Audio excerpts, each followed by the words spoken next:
హైదరాబాద్ రంగారెడ్డి జిల్లాలకు తాగునీరు కూడా తాగునీరు పారిశ్రామిక అవసరాలకు అన్నట్టుగా ఇది ఒక గొప్ప పథకంగా సాగునీటి ప్రాజెక్టుగా మాట్లాడుతూ ఇప్పటికీ ఒక 1,20 కోట్ల బడ్జెట్తో ఈ ప్రాజెక్టును టేకప్ చేయడం జరిగింది.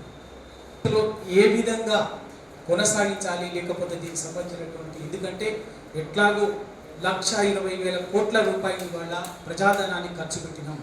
ఈ ఖర్చు పెట్టినటువంటి ప్రజాధనాన్ని దీన్ని ఏ విధంగా ఇక భవిష్యత్తులో ఇది ఇప్పటికి జరిగినటువంటి దాన్ని ఏ విధంగా గుణపాఠంగా తీసుకొని భవిష్యత్తులో ఏ విధంగా చేయాలి అంటే అనుకున్నా కూడా ఏం జరిగింది, ఏది దీంట్లో ఉన్నటువంటి లోటుపాట్లు ఏంటి, సాంకేతికం ఏంటి, మానవ తప్పిదమా, సాంకేతిక ఇంజనీరింగ్ లోపమా లేకపోతే ప్రభుత్వాల ఇంకేదైనా కారణమా అన్నటువంటి అంశం మీద లోతుగా పరిశీలించాలి, లోతుగా దీన్ని అధ్యయనం చేయాలనేటువంటి ఉద్దేశంతో దీనికి సంబంధించినటువంటి మంచి చెడు సాంకేతిక అంశాలతో కూడుకున్నటువంటి ఈ కాళేశ్వరం ప్రాజెక్టు ప్రజా ఉపయోగమా, ప్రజాధనం 1,00,000 కోట్ల దుర్వినియోగమా, వాస్తవాలు వక్రీకరణ అనేటువంటి అంశంలో వాళ్ళ అందరితోటి ఈ కార్యక్రమాన్ని నిర్వహించాలని చెప్పేసి అన్ని పార్టీలు, అన్ని ఉద్యమ సంస్థల్ని కూడా ప్రతి పార్టీని కూడా ఈ సమావేశానికి ఆహ్వానించడం జరిగింది.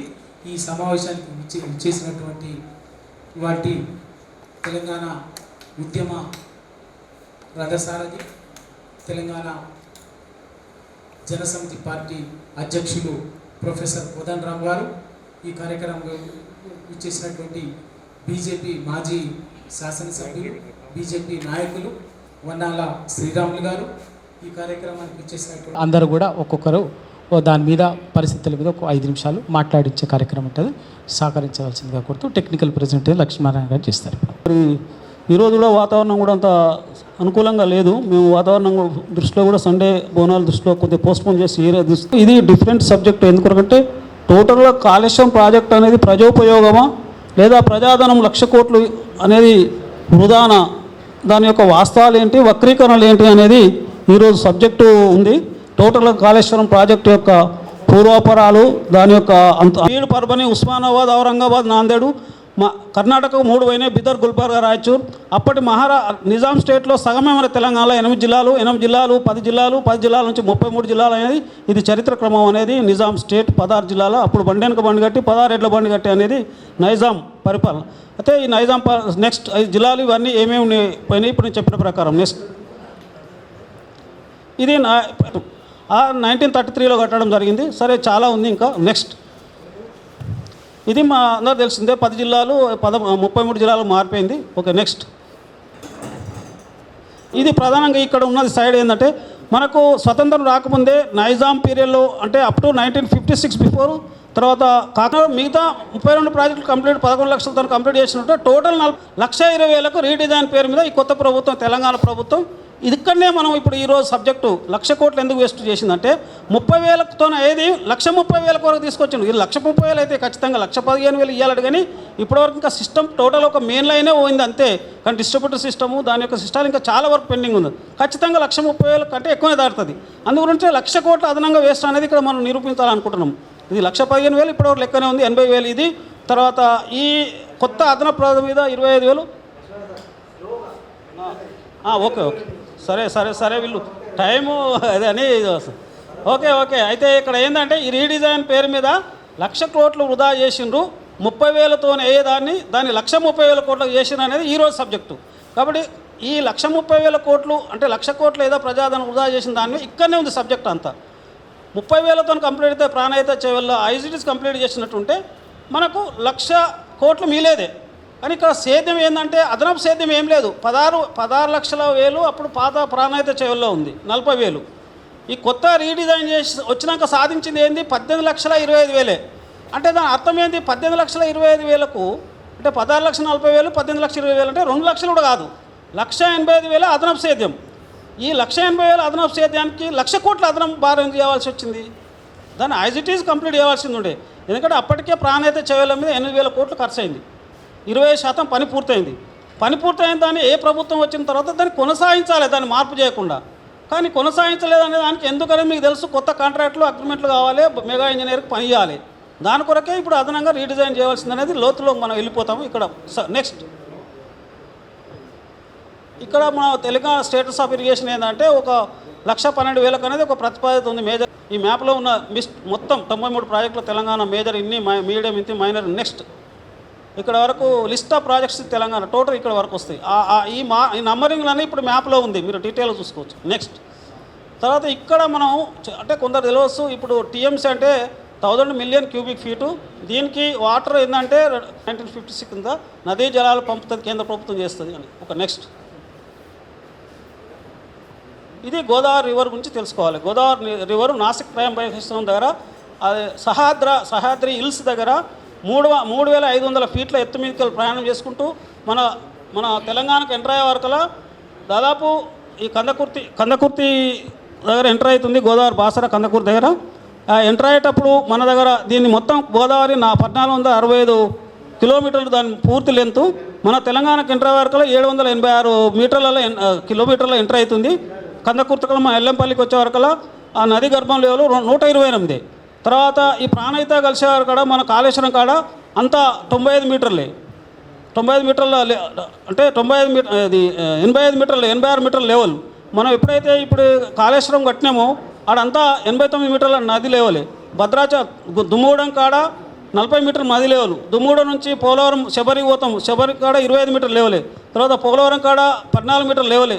ఆఖరుకు రాజమండ్రి కాడ 9 మీటర్ల లెవెలే, 0 లెవెల్ సముద్రంలో వస్తుంది. అయితే నది యొక్క ప్రయాణం, ఈ గోదావరి నది 12 ఉపనదులు ఉన్నాయి. ఈ 12 ఉపనదులలో G1, G2, G2 అంటే దానికి పేరు పెట్టారు. G1 అంటే ఆ నది పేరు, G1 అంటే అప్పర్ గోదావరి, మిడిల్ గోదావరి, ప్రావరా. ఇట్లా తెలంగాణకు వచ్చే వరకు వాస్తవానికి ఏంటంటే మంజీరాతోనే ఎంటర్ అవుతుంది మనకు తెలంగాణలో. అది ప్రయాణం చేస్తూ అప్పర్ మానేరు ఆ డ్యామ్ కడతారు, లోయర్ మానేరు, మిడిల్ మానేరు అనేది అది మానేరు మీదనే. మానేరు నది G6. తర్వాత ఇంకోటి ఏంటంటే అటు సైడ్ నార్త్ తెలంగాణ పోతే పెనుగంగా G7, అది పెనుగంగా G7 నంబర్ ఇచ్చారు. 12 నదుల ఉపనది. ఇక్కడ ఇది పెనుగంగా, ఇది వార్ధ, వైన్గంగా ఇట్లా కలిసి ఇది గోదావరి ఇట్లా చేసి ఇవన్నీ 12 నదుల ఉపనదులు. ఇది మెయిన్ గోదావరి, అప్పర్ గోదావరి, ప్రావర ఇట్లా ఇచ్చేసి ఇట్లా ఇక్కడికి వచ్చేసి ఇక్కడ లాస్ట్ బే ఆఫ్ బెంగాల్ వస్తుంది. ఇది శబరి, ఇది లాస్ట్. ఇది ఇక్కడ ఇదని చూడండి, ఇది ఇంద్రావతి. ఇది ప్రాణహిత గోదావరి కలుస్తుంది ఇక్కడ, అంటే కాళేశ్వరం ఇక్కడ ఈ నది ఇట్లా ప్రాణహిత ఇక్కడ. ఇది గోదావరి మొత్తం మన నదుల బేసిన్ మ్యాప్ అంటారు. నెక్స్ట్ ఇది ఈ లైన్ డయాగ్రామ్ ఏంటంటే గోదావరి ఇక్కడ స్టార్ట్ అయిన నుంచి అంటే బే ఆఫ్ బెంగాల్ కలిసే వరకు ఏమేమి ప్రాజెక్టులు ఉన్నాయో ఒక లైన్ ద్వారా, ఎడమకి ఎన్ని ప్రాజెక్టులు ఉన్నాయి, కుడికి ఎన్ని ఉన్నాయి అనేది ఈ లైన్ ద్వారా మొత్తం ప్రాజెక్టులు, ఈ ముఖ చిత్రంతో మొత్తం ప్రాజెక్టులు తెలుసుకోవచ్చు. మొత్తం ఈ లైన్ డయాగ్రామ్ ద్వారా గోదావరి ఇక్కడ స్టార్టింగ్ లైన్, ఇక్కడ స్టార్టింగ్ ఇక్కడ అదే నాసిక్ నుంచి ఇక్కడ వరకు ప్రయాణం చేసి బే ఆఫ్ బెంగాల్ వరకు ఒక లైన్ మీద కుడికి ఎన్ని ప్రాజెక్టులు ఉన్నాయి, ఎడమకి ఎన్ని ప్రాజెక్టులు ఉన్నాయి ఒక లైన్ ద్వారా చిత్రేనా. ఇది లైన్ డయాగ్రామ్ పూర్తిగా దగ్గర నుంచి చూసినట్టు మొత్తం ప్రాజెక్టులు తెలుస్తాయి దీని మీద. నెక్స్ట్ ఇది మన బేసిన్ మ్యాప్ అంటే గోదావరి పరివాహక ప్రాంతం మ్యాప్. ఇది అంటే ఈ గోదావరి పరివాహక ప్రాంతం ఎట్లా ఉందనేది పరివాహక ప్రాంతం. ఇది కృష్ణా పరివాహక ప్రాంతం, ఇదంతా పరివాహక ప్రాంతం మ్యాప్ అంటారు దీన్ని. నెక్స్ట్ తర్వాత ఇది ఆంధ్రప్రదేశ్ కూడా పరివాహక ప్రాంతం, ఇది మ్యాప్. ఇవన్నీ ఇప్పుడు ఇది గోదావరి పరివాహక ప్రాంతం ఎల్లో, ఇది కృష్ణ ఏ నది పరివాహక ప్రాంతం ఇవన్నీ. నెక్స్ట్ ఇది భారతదేశం యొక్క పరివాహక ప్రాంతం మ్యాప్. ఈ గోదావరికి ఇట్లున్నది, ఇది గోదావరి. తర్వాత కృష్ణ ఇట్లున్నది. అలాగనే ఇప్పుడు నార్త్లో ఏ నది పరివాహక ప్రాంతం ఏంటంటే భారతదేశం మొత్తం నదులు పరివాహక ప్రాంతం వారి యొక్క ఏరియా, ఇది మ్యాప్. నెక్స్ట్ ఇది ఇప్పుడు ఇక్కడ స్టార్ట్ అయినాము salient features of Pranahita Chevella. Actually ఏంది ప్రాణహిత చేవల ప్రపోజల్ ఏముంది, దాని యొక్క సాగు 16,40,000. తర్వాత దాని మీద ప్రజెంటెడ్ ఏంటంటే స్టోరేజెస్ ఏంటి అనేది 6 స్టోరేజ్లో పెట్టుకున్నాం, మినిమం స్టోరేజ్లు 6 స్టోరేజ్లు. తర్వాత స్టోరేజ్ల కెపాసిటీ ఏంటంటే 15 TMCలే మొత్తం 6 స్టోరేజ్లు. దానికి తోడు ఆన్లైన్ కొన్ని రిజర్వాయర్స్ ఉంటాయి, ఆన్లైన్ రిజర్వాయర్స్ కూడా వాడుకున్నారు వాళ్ళు. ఇవన్నీ దీని యొక్క ప్రాజెక్టు యొక్క కెపాసిటీ. తర్వాత వాటర్ యూటిలైజేషన్ ఏంటంటే 180 TMCలు మనం వాడుకుంటున్నాం ప్రాణహిత చేవలు. వాటర్ అవైలబుల్ కూడా 180 TMCలే. అయితే ఎక్స్పెండిచర్ తెలంగాణ వచ్చిన నాటికి 7,849 కోట్లు కంప్లీట్ ఖర్చు అయిపోయింది. బ్యాలెన్స్ ఎంత ఉందంటే 28,419 కోట్లు. ఈ balance work as it is complete చేసినట్టు 16 లక్షల సేద్యం వచ్చేది ఉండే, ఏం రీజన్ చేయకుండా. దాన్ని 28,000 కోట్ల నుంచి 1,30,000 కోట్లకు తీసుకొచ్చారు ఇప్పుడు. నెక్స్ట్ నెక్స్ట్ ఇది కూడా అంతే. కాళేశ్వరం ఇక్కడికి వచ్చే వరకు మనం చూస్తాం. అంటే ఇది మొదటి శాంక్షన్ అమౌంటే అంటే 80,190, ఇది 90,000 లక్ష దాకా పోయింది రివైజ్లో ఇది.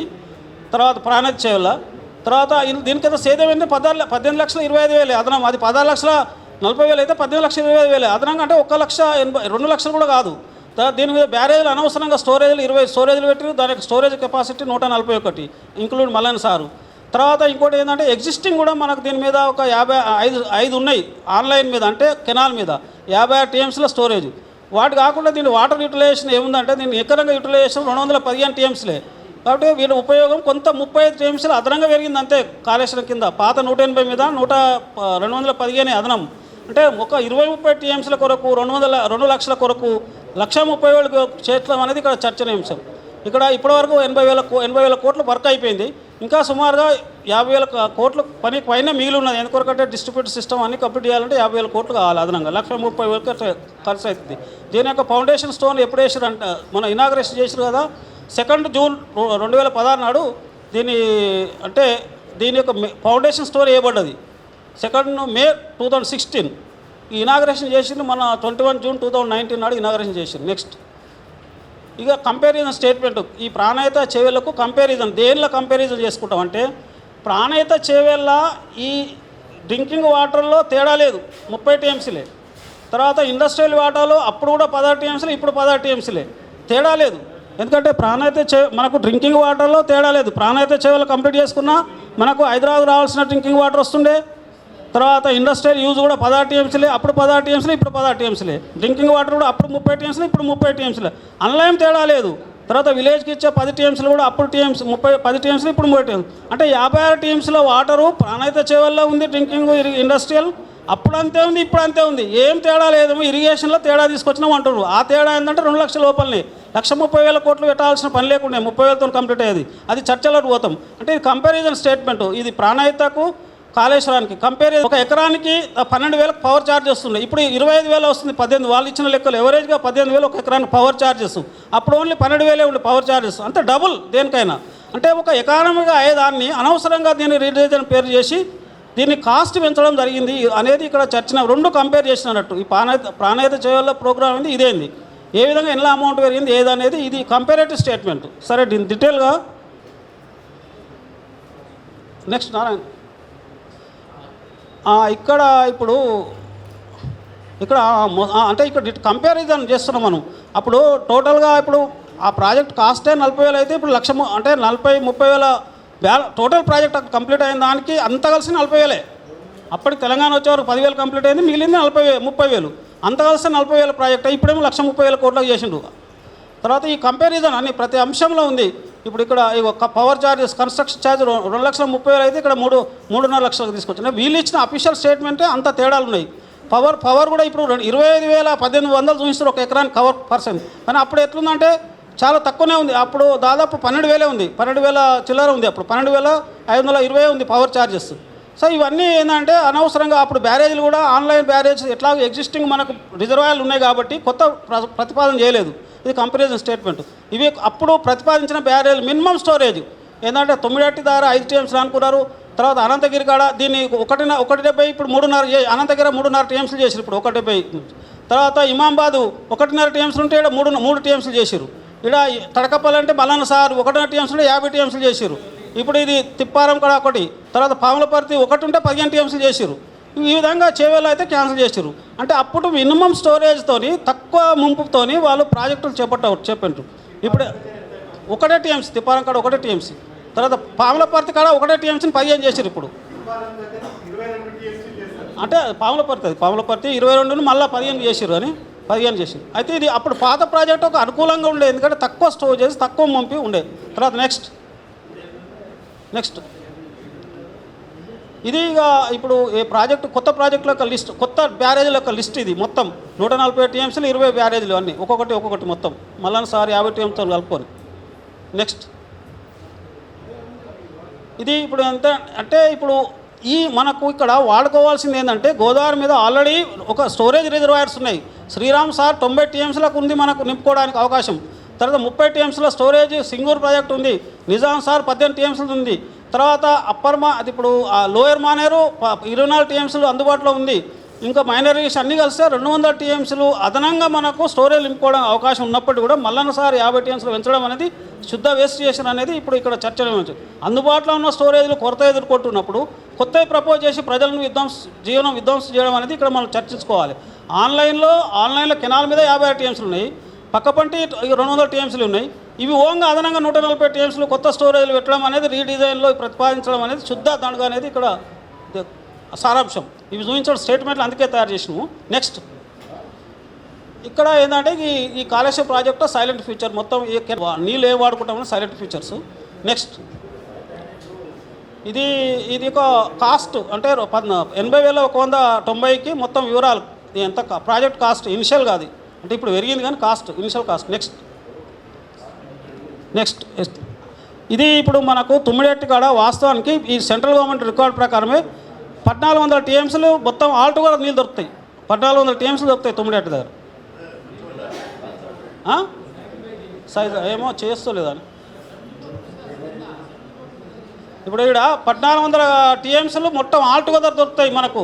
అంటే తుమ్మిడెట్టి వీళ్ళు తుమ్మిడెట్టి నీళ్ళు లేవు అని కాళేశ్వరం పోయినారు. అది తప్పు. ఇది మనం నిరూపించుకోవడానికి మొదలు ఇది సెంట్రల్ గవర్నమెంట్ రికార్డ్. ఇది 1400 టీఎంసీలు తుమ్మిడెట్టి కాడ దొరుకుతాయి. ఇది సెంట్రల్ గవర్నమెంట్ రిపోర్ట్. ఇది అంటే ఆల్ వాటర్స్ అంటే అందులో మొత్తం అంటే నికర జలాలు వరద జలాలు అంతా కలుసుకొని మనకు 1400 టీఎంసీలు తుమ్మిడెట్టికి వచ్చేసి ఇది మిడ్మానేరు నుంచి ఇక్కడ ఇది అప్పర్ మానేరు, మిడ్మానేరు నుంచి తడకపల్లి ఇవన్నీ తీసుకొచ్చేసి ఇక్కడ నుంచి చేవేల వరకు ఉండే.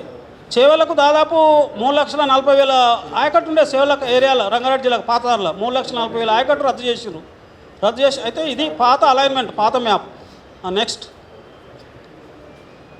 ఇది ఇక్కడ కథ. ఇది బాగా మనం తెలుసుకోవాల్సింది అస్సలు కాళేశ్వరం అలైన్మెంట్. ఇప్పుడు మనకు మహారాష్ట్రతో ఏదో వచ్చి ఏనుగులో ప్రొసెషన్ చేసిరు. మీకు చాలామంది తెలుసు కదా, కేసీఆర్ వచ్చి ఏనుగులో ఒక ప్రొసెషన్ చేసి అట్టహాసం చేసి నేను మహారాష్ట్రతో ఏమో సాధించుకొచ్చిన కానీ అస్సలు ఈ సంగతి ఎవరు తెలియదు.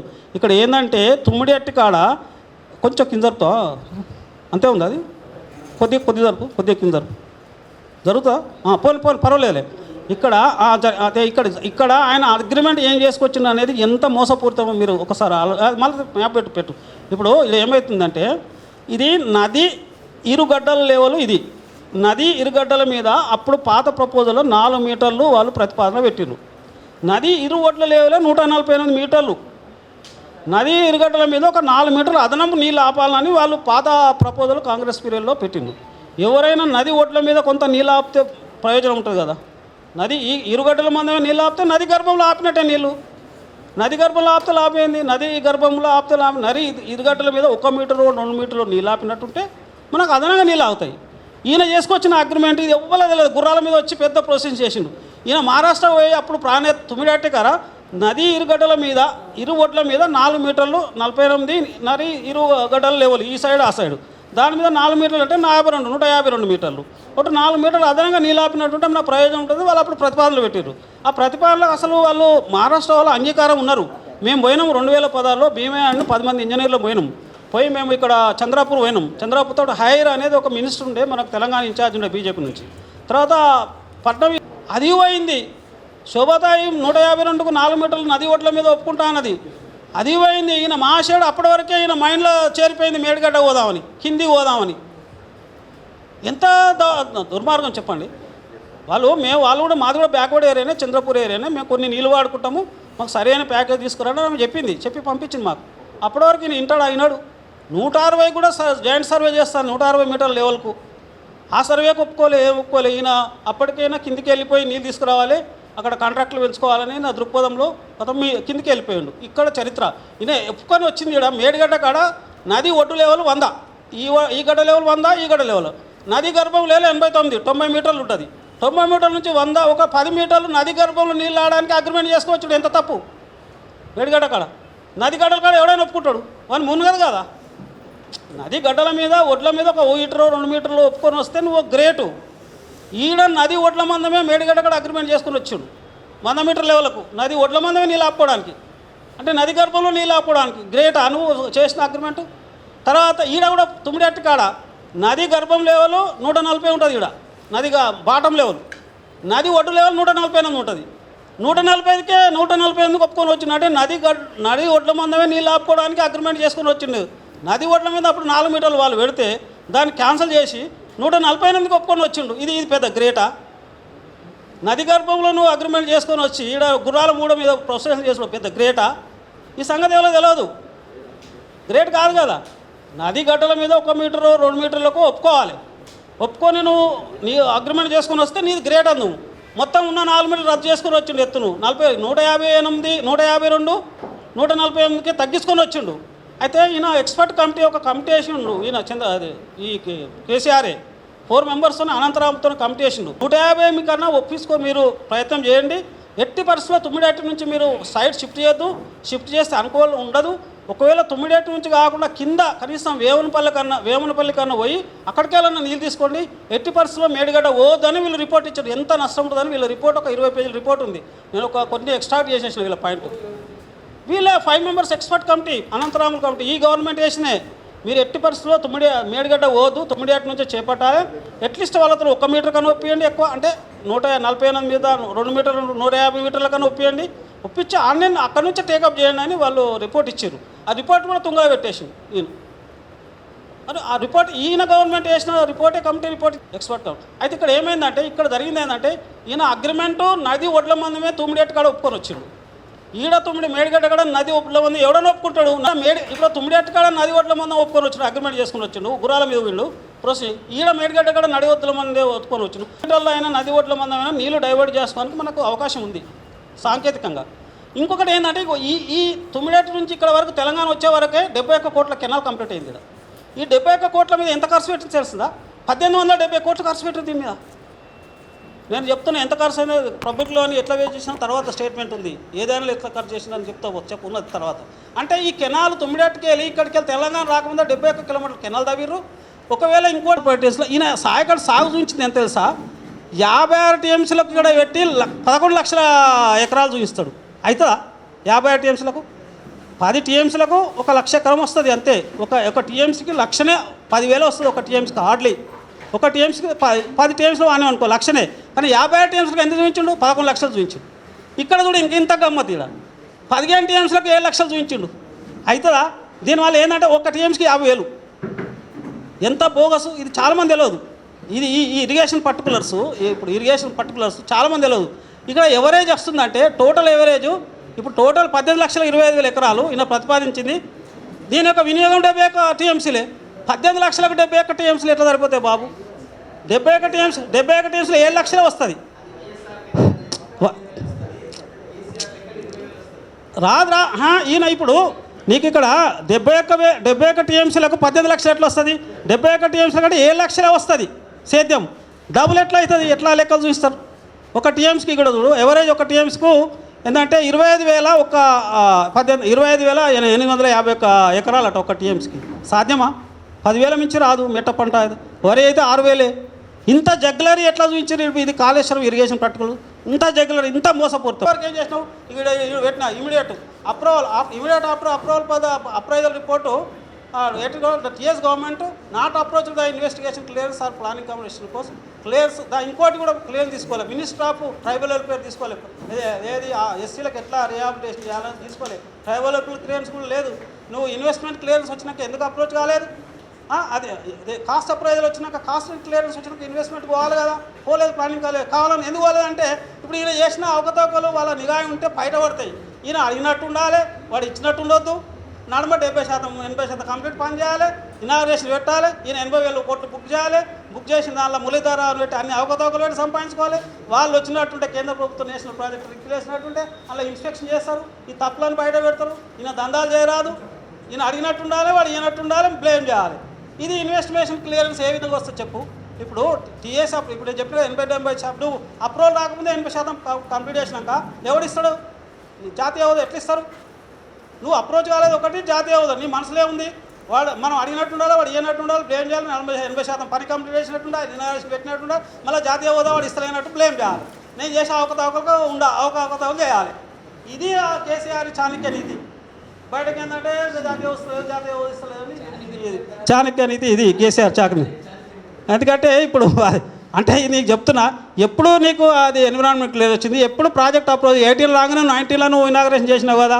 ఇది ఎంత, ఇది ఇన్వెస్టిగేషన్. నెక్స్ట్ దగ్గరికి వస్తుంది. తర్వాత నెక్స్ట్ ఇక్కడ మనము భద్రాచలం మనగడ తెలుసుకోవాలి. ప్రాజెక్ట్ భద్రాచలం ఉండదు తెలంగాణకు. No more Bhadrachalam. ఇక వాస్తవానికి ఎట్లా ఉండదంటే చెప్తాను నేను, ఎందుకంటే లాస్ట్ టైమే ఉంది.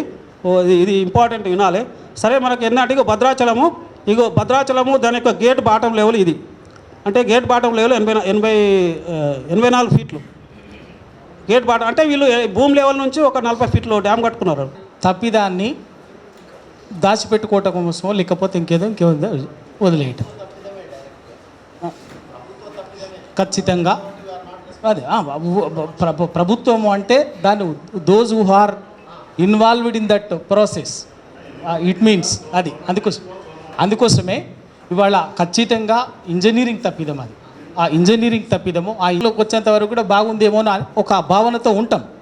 కానీ వాళ్ళ 4 ఏళ్ల తర్వాత ఏం చెప్పిందంటే ఆ వాస్తవాన్ని ప్రకృతి ఇది తప్పు అని చెప్పేసి ప్రకృతి మన కళ్ళ ముందే చూపించింది. ఎప్పుడో కాకుండా వెంటనే అది చూపించింది. కాబట్టి వాళ్ళ 1,00,000 కోట్లు ఇవాళ అప్పటికే ఖర్చు చేస్తున్నాం. ఆ 1,00,000 కోట్లు ఆలోచన చేసి బుద్ధిజీవులుగా మన అందరి బాధ్యత, ఆవేదన, ఆలోచన కూడా ఇప్పటికైనా ఏంటంటే ఇదే విధంగా వదిలేస్తే ఇంతటితో ఆగిపోదు. రేపు భవిష్యత్తులో కూడా రికరింగ్ పేరు మీద, నిర్వహణ పేరు మీద మళ్ళీ 1,000 కోట్లు నిరంతరం ఖర్చు పెట్టి తెలంగాణ సమాజానికి ఒక వైట్ ఎలిఫెంట్గా మారేటటువంటి ప్రమాదం ఉన్నది. కాబట్టి ఇవాళ మనకు వచ్చినటువంటి ఒక వెంటనే మన కళ్ళ ముందున్నటువంటి అనుభవం నేపథ్యంలో దీన్ని ఏ విధంగా అయినటువంటి వాళ్ళు మళ్ళీ ఒకసారి ఇట్టనే కూర్చొని అది కాదు గిది అని చెప్పేసి మాట్లాడటం కాదు. ఖచ్చితంగా ఇంజనీరింగ్ నిపుణులతో పాటు ఈ తెలంగాణ పట్ల బాధ్యత, ప్రేమ ఉన్నటువంటి వాళ్ళు ఎవరైతే బుద్ధిజీవులు ఉన్నారో, తెలంగాణ కోసం తమ జీవిత సర్వస్వాన్ని త్యాగం చేసి పనిచేసినటువంటి వాళ్ళు ఉన్నారో వాళ్ళందరినీ కూడా ఆ ప్రాసెస్లో భాగస్వామ్యం చెయ్యాలి.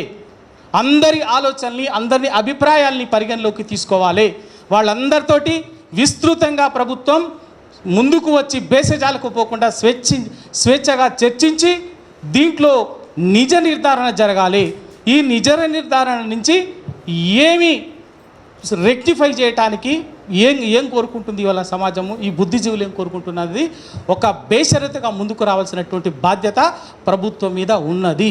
ఇవాళ మన అందరి ప్రయత్నం కూడా ఏంటంటే జరిగిన పొరపాటు జరిగింది, ఇక అయిపోయింది, అది కళ్ళ ముందు కనిపిస్తుంది. ఇక ముందైనా ఆ తప్పిదాన్ని, ఆ పొరపాటుని ఎట్లా సరిదిద్ది దీన్ని పూర్తి స్థాయి దానికి ముందుకు రాకపోతే ఇక ముందు కూడా ఈ తప్పిదాన్ని, ఇదే దుర్వినియోగాన్ని భవిష్యత్తులో కూడా కొనసాగించడానికి ప్రభుత్వం కోరుకుంటున్నట్టే అని మనం అందరం కూడా భావించాల్సి వస్తుందని చెప్పేసి నేను ఈ సందర్భంగా నా ఒక చిన్న తెలంగాణ పట్ల, ఈ సమాజం పట్ల ఉన్నట్టు ప్రేమతోటి ఇవన్నిటితోటి ఉన్నటువంటి నా అభిప్రాయంగా చెప్తూ ఈ దీని మీద ఒక్కొక్కరు ఒక వీలైనంత తక్కువగా పాయింటెడ్గా మాట్లాడటం వల్ల అభిప్రాయాలు పంచుకున్నట్లయితే మనం ఒక కంక్లూజన్కి వచ్చి ఖచ్చితంగా దీన్ని మనం తర్వాత మళ్ళీ అవసరమైతే ఎక్స్టెన్సివ్గా దీన్ని మనం, ఎందుకంటే ఇది వదిలేయాల్సింది కాదు, ఒక సమావేశం నిర్వహించి మళ్ళీ ఏదో మనం కార్యక్రమం నిర్వహించాం, మన పైన పని అయిపోయింది, మన బాధ్యత అయిపోయింది అని వదిలేయటం కాదు. దీన్ని అందరం కూడా ఖచ్చితంగా దీన్ని తప్పిదాన్ని బాధ్యులు ఎవరో తేల్చడంతో పాటు జరిగిందేందో నిజ నిర్ధారణ చేయడంతో పాటు భవిష్యత్తులో ఈ పొరపాటు, ఈ తప్పిదాన్ని సరిదిద్దాల్సినటువంటి దిశలో మనం అందరం పనిచేద్దామని చెప్పి చెప్తూ ముందుగా ప్రాజెక్టులుండగా కాళేశ్వరం మాత్రమే చర్చకి ఎందుకు వచ్చింది? కాళేశ్వరం వల్ల వరద వచ్చిందా? వరద కాళేశ్వరానికి వచ్చిందా? వరద ముప్పు గతంలో ఎప్పుడు ఆ ప్రాంతంలో ఎల్లంపల్లి నుంచి తుపాకులగూడెం దగ్గరికి విధ్వంసం లేదు. వరద విధ్వంసం లేని వరద సృష్టించింది ఎవరు? ఇది నేను ఇంతకుముందు ఇంజనీర్ మన లక్ష్మీనారాయణ గారికి కూడా చెప్పింది. అది ఆ 3 పిట్టగోడల వల్ల వచ్చిన ఈ నష్టం, దీన్ని నివారించడానికి తీసుకోవాల్సిన జాగ్రత్తలు ఏంటి, మనం భవిష్యత్తులో తీసుకోవాల్సిన అంశాలు ఏందనేది చర్చగా ఉంటే బాగుంటుందని నేను ముందు మాట్లాడతానే చెప్పినప్పుడు టీఎంసీలు మీరు అందరు చెప్పిండ్రు, మాకు అవేర్ అయినాం. తర్వాత దానికి సంబంధించిన ప్రాజెక్టు ఎట్లా నష్టం జరిగిందనే విషయాలు అందరికీ కూడా తెలుసు. కానీ ఒక మోసగాన్ని ఈ మోసం ఎట్లా చేసినావో నువ్వు ఎంక్వైరీ చేయన్నట్టున్నది ఇది. అంటే అది కుట్రపూరితంగానే దాని డిజైన్ మార్చడం వెనుకనే ఒక కుట్ర ఉన్నది. అది కేవలం కాంట్రాక్టర్ల జోబులు నింపడానికే ఆ కుట్ర జరిగినది.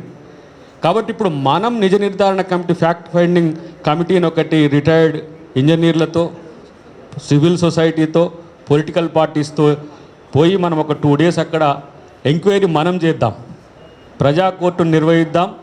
ఇది ముమ్మాటికి దోపిడి వర్గాల యొక్క ప్రయోజనాలను కాపాడే ఒక దుష్ట ప్రాజెక్ట్ అని చెప్పి ఎక్స్పోజ్ చేయకపోతే అది మనం నిజంగా కూడా చరిత్రలో మనం తెలంగాణ ప్రజలకు ద్రోహులుగానే మిలుగుతాం. వాడు అనుకుంటోడు, వాడు దోచుకున్నోడు నేను దోచుకున్నాను సంబరంగా ఉన్నాడు. కానీ నేనేమంటున్నా, మన బాధ్యత ఇదిగా నేను భావిస్తున్నా. భవిష్యత్తులో వాటిని అవసరమైతే కరీంనగర్ జిల్లాకు, ఆదిలాబాద్ జిల్లాకు, వరంగల్ జిల్లాకు ఒక స్పెషల్ ప్రాజెక్టుగా మనం లిఫ్ట్ చేసి పోయొచ్చు. మేడిగడ్డను, సుందిళ్లను, అన్నారాన్ని. సహజంగా మనం అనుకున్న తుమ్మిడిహెట్టి నుంచే ప్రాజెక్ట్ని ఇప్పుడు ఎక్కడైతే ఆగిపోయిందో అక్కడికి ఎత్తిపోసిన తర్వాత కూడా ఈ వృధా దుబారా అనే విషయం, ఇక ఇప్పుడు మలన సాగర్ ఉంది, 50 TMCలు అక్కరే లేదు, కొండపోచమ్మ ఉంది, 15 సాగర్ అక్కర్లేదు. అట్లా మీరు చేసుకుంటూ పోతే ప్రతి ఒక్కటి 2.5, 3, 5 TMCకి లోపటే ఎత్తిపోసే ఒక ప్రక్రియ ఉంది. కానీ ఈ ఎక్కువ TMCలు పెంచడం ఒక మోసం అయితే అసలు కాళేశ్వరం అనే ప్రాజెక్ట్ని వృధా చేసి ఇప్పుడు కాళా ఈశ్వరరావు అయిపోయింది. ఆయన గతంలో నరసింహన్ అన్నాడు, ఈయన పేరు కాళేశ్వరం పెడితే బాగుండని. కానీ ఇప్పుడు మనల్ని మోసం చేసిన ఒక మోసగాడిగా చరిత్రలో కేసీఆర్ మిగిలిపోయిన అంశాన్ని ప్రజాబాహుల్యానికి చెప్పడానికి తెలంగాణ జర్నలిస్ట్ ఫోరంతో పాటు మిత్రులు Telangana engineers forum, Telangana social media forum కూడా కార్యాచరణ తీసుకోమని చెప్పి నేను విజ్ఞప్తి చేస్తున్నా. ఎంత తొందరలో మీరు కార్యాచరణ తీసుకుంటే మీతో అలా కార్యకర్తల్లా వస్తామని చెప్పి తెలియజేస్తూ జై తెలంగాణ. భూకంపం రావచ్చు, శాశ్వత భూకంప పీడిత ప్రాంతం కింద మారిపోతున్నది. ఎక్కడైనా సరే ప్రాజెక్టులు కట్టిన చోట, మేజర్ ఇరిగేషన్ ప్రాజెక్టులు కట్టిన చోటనే సీస్మిక్ జోన్స్ ఏర్పడుతున్నాయి. ఎపిసెంటర్ అక్కడనే ఉంటున్నది. ప్రపంచవ్యాప్తంగా అందరూ చెప్తున్నారు major projects crime against nature, bad economics అని చెప్తున్నారు. ఒకటి. రెండవది, ఆయనకు తెలిసిందే కేసీఆర్కు లిఫ్ట్ అనేది ప్రకృతికి వ్యతిరేకమైంది. లిఫ్ట్ ఎత్తడమే తప్పు, గ్రావిటీ ద్వారానే పారాలే. ఎందుకు ఇంజనీర్స్ మొత్తం తెలంగాణలో ఇంజనీర్స్ అందరూ ఈరోజు కోర్టులో తల ఉంచుకొని ముద్దాయిలాగా నిల్చున్నారు. ఇంజనీర్లందరినీ శిక్షించాల్సిన అవసరం ఉన్నది. కేసీఆర్ దొంగలకు సద్దులు మోస్తున్నారు. కేసీఆర్ దొంగ, ఇంజనీర్స్ అందరూ దొంగలకు సద్దులు మోస్తున్నారు. ఎందుకు చేస్తున్నారు ఇంజనీర్స్? అది గట్టిగా అడగాలి. కాంట్రాక్టర్లు దొంగలే, ఇంజనీర్లు దొంగలే. ఇంజనీర్స్ అక్కడికి పోతే కూడా అట్లే అనిపిస్తున్నది. ఎక్కడికక్కడ 10 కిలోమీటర్లకు చొప్పున స్టెప్ ల్యాడర్ సిస్టమ్, 10 కిలోమీటర్లకు రివర్ మార్జిన్స్లో నీళ్ళు స్టోర్ చేయాలని చెప్తున్నారు. అందరూ చెప్పారు ఇప్పటిదాకా. ఎందుకు మీరు అంతంత మేజర్ రిజర్వాయర్స్ పెట్టుకున్నారు? దీనికి ఆడిట్ ఎందుకు లేదు? ఆఖరికి అక్కడనేమో భద్రాచలంనేమో రాముని ముంచాలి, అయోధ్యలో రామాలయం కట్టాలి. అయోధ్యలో రామాలయం కట్టాలన్న వాళ్ళు భద్రాచలంలో రాముని ఎందుకు ముంచుతున్నారు? పోలవరంలో మునిగిపోతున్నది కదా. అంతంత మేజర్ ప్రాజెక్ట్ ఎందుకు? అది నేషనల్ ప్రాజెక్ట్. ఇప్పుడు పోలవరం నేషనల్ ప్రాజెక్టు. 7 మండలాలు ఒక ఆర్డినెన్స్ తీసుకొచ్చి ఆంధ్రలో కల్పించారు. ఆంధ్ర మాట్లాడదు, తెలంగాణ మాట్లాడదు, బీజేపీ మాట్లాడదు. 7 మండలాల్లో 222 గ్రామాలు మునిగిపోతున్నాయి. నోరు లేని వాళ్ళు కదా కొండలు, కోయరేడ్లు, వాళ్ళ బతికేంది? పార్టీలు మాట్లాడాయి. ఏ పార్టీ మాట్లాడదు? బీజేపీ మాట్లాడదు, కాంగ్రెస్ మాట్లాడదు, దక్షిణ పార్టీలు మాట్లాడాయి. ఎందుకు ఇది మౌనం? ఎందుకున్నది మౌనం? అంటే కుమ్మక్కంటే ద్రోహమే. అందుకని అన్ని పార్టీలని మేము ప్రశ్నిస్తున్నాం. మీరు ముందు పోలవరం పోండి, భద్రాచలం పోండి. 222 గ్రామాలు ఇటుపక్క అటుపక్క 40 గ్రామాలు 3 మండలాల్లో మునిగిపోతున్నాయి కదా. పట్టదా మీకు? వాళ్ళ మనుషులు కాదా? ఫారెస్ట్ రైట్స్ యాక్ట్ ఎక్కడ పోయినాయి? వాళ్ళు అడిగినరా? ఫారెస్ట్ రైట్స్ యాక్ట్ కింద ఇప్పటిదాకా పర్మిషన్ తీసుకురా? పోలవరంకు, కాళేశ్వరంకు తీసుకురా? ఏ ప్రాజెక్టులకు తీసుకోలే. ప్రాజెక్టులు అంటేనే ప్రజల్ని మోసం చేయడం. ఎనీ మేజర్ ఇరిగేషన్ ప్రాజెక్ట్ అంటేనే sin against nature, bad economics. Lift చేస్తారు. అంతంత లిఫ్ట్లు ఎక్కడికి పోతాయి?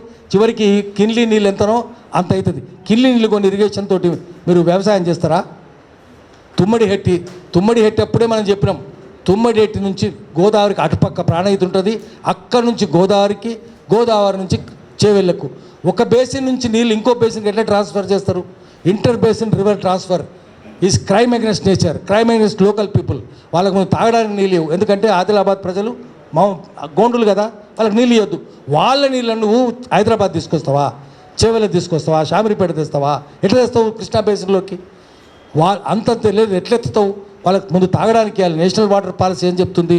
ఆ క్యాచ్మెంట్ ఏరియాలో ఉన్న ప్రజలకు ముందు తాగడానికి ఇవ్వాలి, ఆ తర్వాత వాళ్లకు వ్యవసాయానికి ఇవ్వాలి, ఆ తర్వాత మిగిలితే పరిశ్రమలకు ఇవ్వాలి. 60% అవసరాలు తీరిన తర్వాతనే ఆ బేసిన్ నుంచి నీళ్ళని ఇంకో బేసిన్కి తరలించాలి. అది కూడా అక్కడ జనం నీళ్ళు లేక చచ్చిపోతుంటాయి. అట్లాంటిది అంత కండిషన్స్ ఉంటే కూడా నేషనల్ వాటర్ పాలసీని వైలేట్ చేసి అప్పుడు తుమ్మటేట్టి అన్నారు.